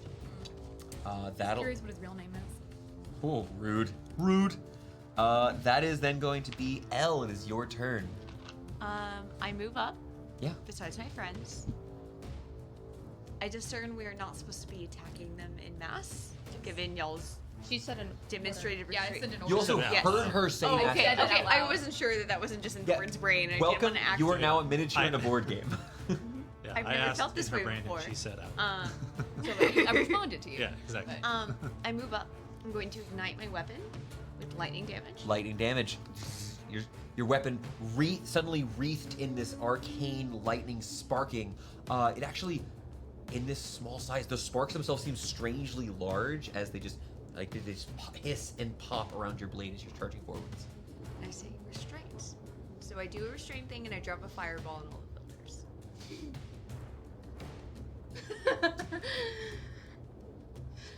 Okay. Oh, I you're have. restrained. Would you like some d6s? I have plenty. You want my back? I a have bag of them. wizard dice. Oh, okay. Do not worry, my friends. But I appreciate You launch a it. fireball at the swarm of builders. Oh, it's been so long. I'm so proud of you for Connor? not listening to me. Go ahead and put me down for another natural one here. Fun. I'm immorally opposed to that. Right? Oh, wait, where's that? Wait, 30. That's a spicy fireball. Wait, 30. I'm glad I have a lot of 33. these guys, but that's 33. Yeah. 33 points of damage. You fire into this. You see the wall itself. Doing your best to angle this so you don't hit any of the other pieces on the opponent's side of the board. You aim a little bit to the side of where the gate has been made for this little wall. Yeah. And are able to engulf a huge chunk. You'd say a little less than 2/3 of them get fully engulfed by the flame, most of which instantly are melted into a pool. As this and the archer are now defeated, you watch as the platinum just almost as if you had tilted the table begins to roll off towards the side itself. Most of the builders have now been hurt. Now, not all of them have been defeated here, so Okay. the swarm still exists. Cool. I just realized we're being on a wooden table. Do I have to worry about this consequence? No, in also a a board. 30-foot Okay. square when you're your size is not big enough to hit the wooden sides of the board. Okay, cool. Also, I just- your fireball would put the fire out. Yeah. I Yeah, you figured. good. I just was like, wait, did I fuck up? You I forward use and- fire. That is so- going to be the brute's turn, and you guys just launching all these ranged attacks here. I love brutes. He's not smart. He kind of not giving an order. He's going to do the default action for this game piece, which is charge and attack. So you watch as this creature lowers its horns Warding flare as he charges. as he's going to charge. I said he's charging, so I'm going to make his charge attack. So I only get to make one attack this turn. I'm debating. Yeah, it doesn't feel good, does it? No, you're fine. I'm about to break this man's game. Nice. I didn't declare who I was attacking, so I'm just going to roll a d4 on it to see if this even bothers hit. 1, 2, 3, 4. It's going to be Connor. It's not in the tray. Never in the tray, is it? One. Clella, look at it. Clella, look at this. want to be attacked by the brute. I have so many good responses. I know you do. You need to make me one next time. Because So you really you want watch to. as hit. he's charging into the trio, the quartet, because Roundler's up here as well, charging into the quartet of you, and it looks like he's aiming somewhere between you and both Thorn and Elle. But in the last moment, Mai channels her divine power. A series of these popping explosions appear, bright lights. And even though he's made fully of metal, it seems to distract him enough way where you're able to dodge out of the way, striking at him as he passes by, kind of glancing blows here.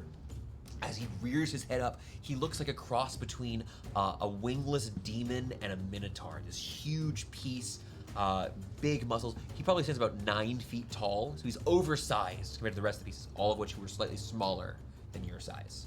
But as he stands there, he's not got any weapons. He's just a massive, muscular creature. His fingers are maybe a little sharp, but he stands here. Horns, hands, claws. Nice. That is going to be his turn. We turn back to the top of the round. It is Donato's turn. He looks up to you. I should mention, I'm more than happy to take a concession should you worry about the durability of your pieces. It's a very brutal game. Would you like to continue? They're fine. Donato's going to place his hand once more on the table and begin casting a spell. I don't think this is a situation in which I can counterspell. It's magic, yes. It's a magic game. He's casting a spell. Oh my god, I can counterspell? Would you like to counterspell? Sure. Let's open that can of worms. What level are you counterspelling Oh, at? 3. Sure. You counter my dispel magic. Great. That's great. That's great. Yeah. So as he reaches down trying to dispel the magic, you watch as he's focusing down on his knights trying to make this work. He curses under his breath, looking up to you. He calls to the beast.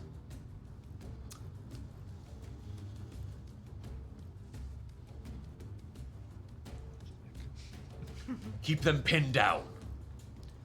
So he's just instructing the brute to keep on doing what it's doing. That is going to be Ismene. It is your turn. Looking down, your friends are small. This room is now empty. There's 2 other tables here. It's you, it's this man, and your friends are itty bitty. They're just gone. He stole my idea. I'd like to first be a smart wizard lady and think about how many magical effects there may be that's propelling the beast miniature to be This functioning. table and pieces are some combination of magic items. Right. But can I be a really smart wizard lady? Okay. And think if I can isolate the magic that's propelling the beast on the beast itself. Oh, the brute? The brute. Yeah. Oh. The brute is a magic item.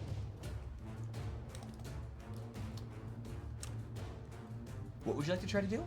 Cast dispel magic. Okay, here's what I'll pitch for this, because what you're trying to do is very powerful and not the normal intended use. Dispel magic. I can do something different. No. Oh, I wasn't saying no. I was yes anding you. Yes, and it's gonna be difficult. As long Mechanic. as they don't die, I don't care. Do you have the spell magic rules up for me? Dispel magical No, effects on sorry. It'll have the page for the rules there, because I have to look at how this works on a magic item. I know the spell level of the person who made it. Do you need this? With the full screen? What's the? You have the page numbers in front of you, Victoria. Right, I don't have the book. Clola does. Yeah. I just pulled it up online. Spell magic. Choose one creature, object, or magical effect within range. Any spell of third level or lower on the target ends. For any spell of 4th or higher on the target, make an ability check using your spellcasting ability. Mine would be a +9. On a successful check, the spell ends. Just trying to delete a piece. Pieces, delete us. If I don't think this is going to be successful though, because I'm a smart wizard lady, which is why I was asking if I can make a check to see how feasible it is. But I don't think. Oh, this is a very interesting question.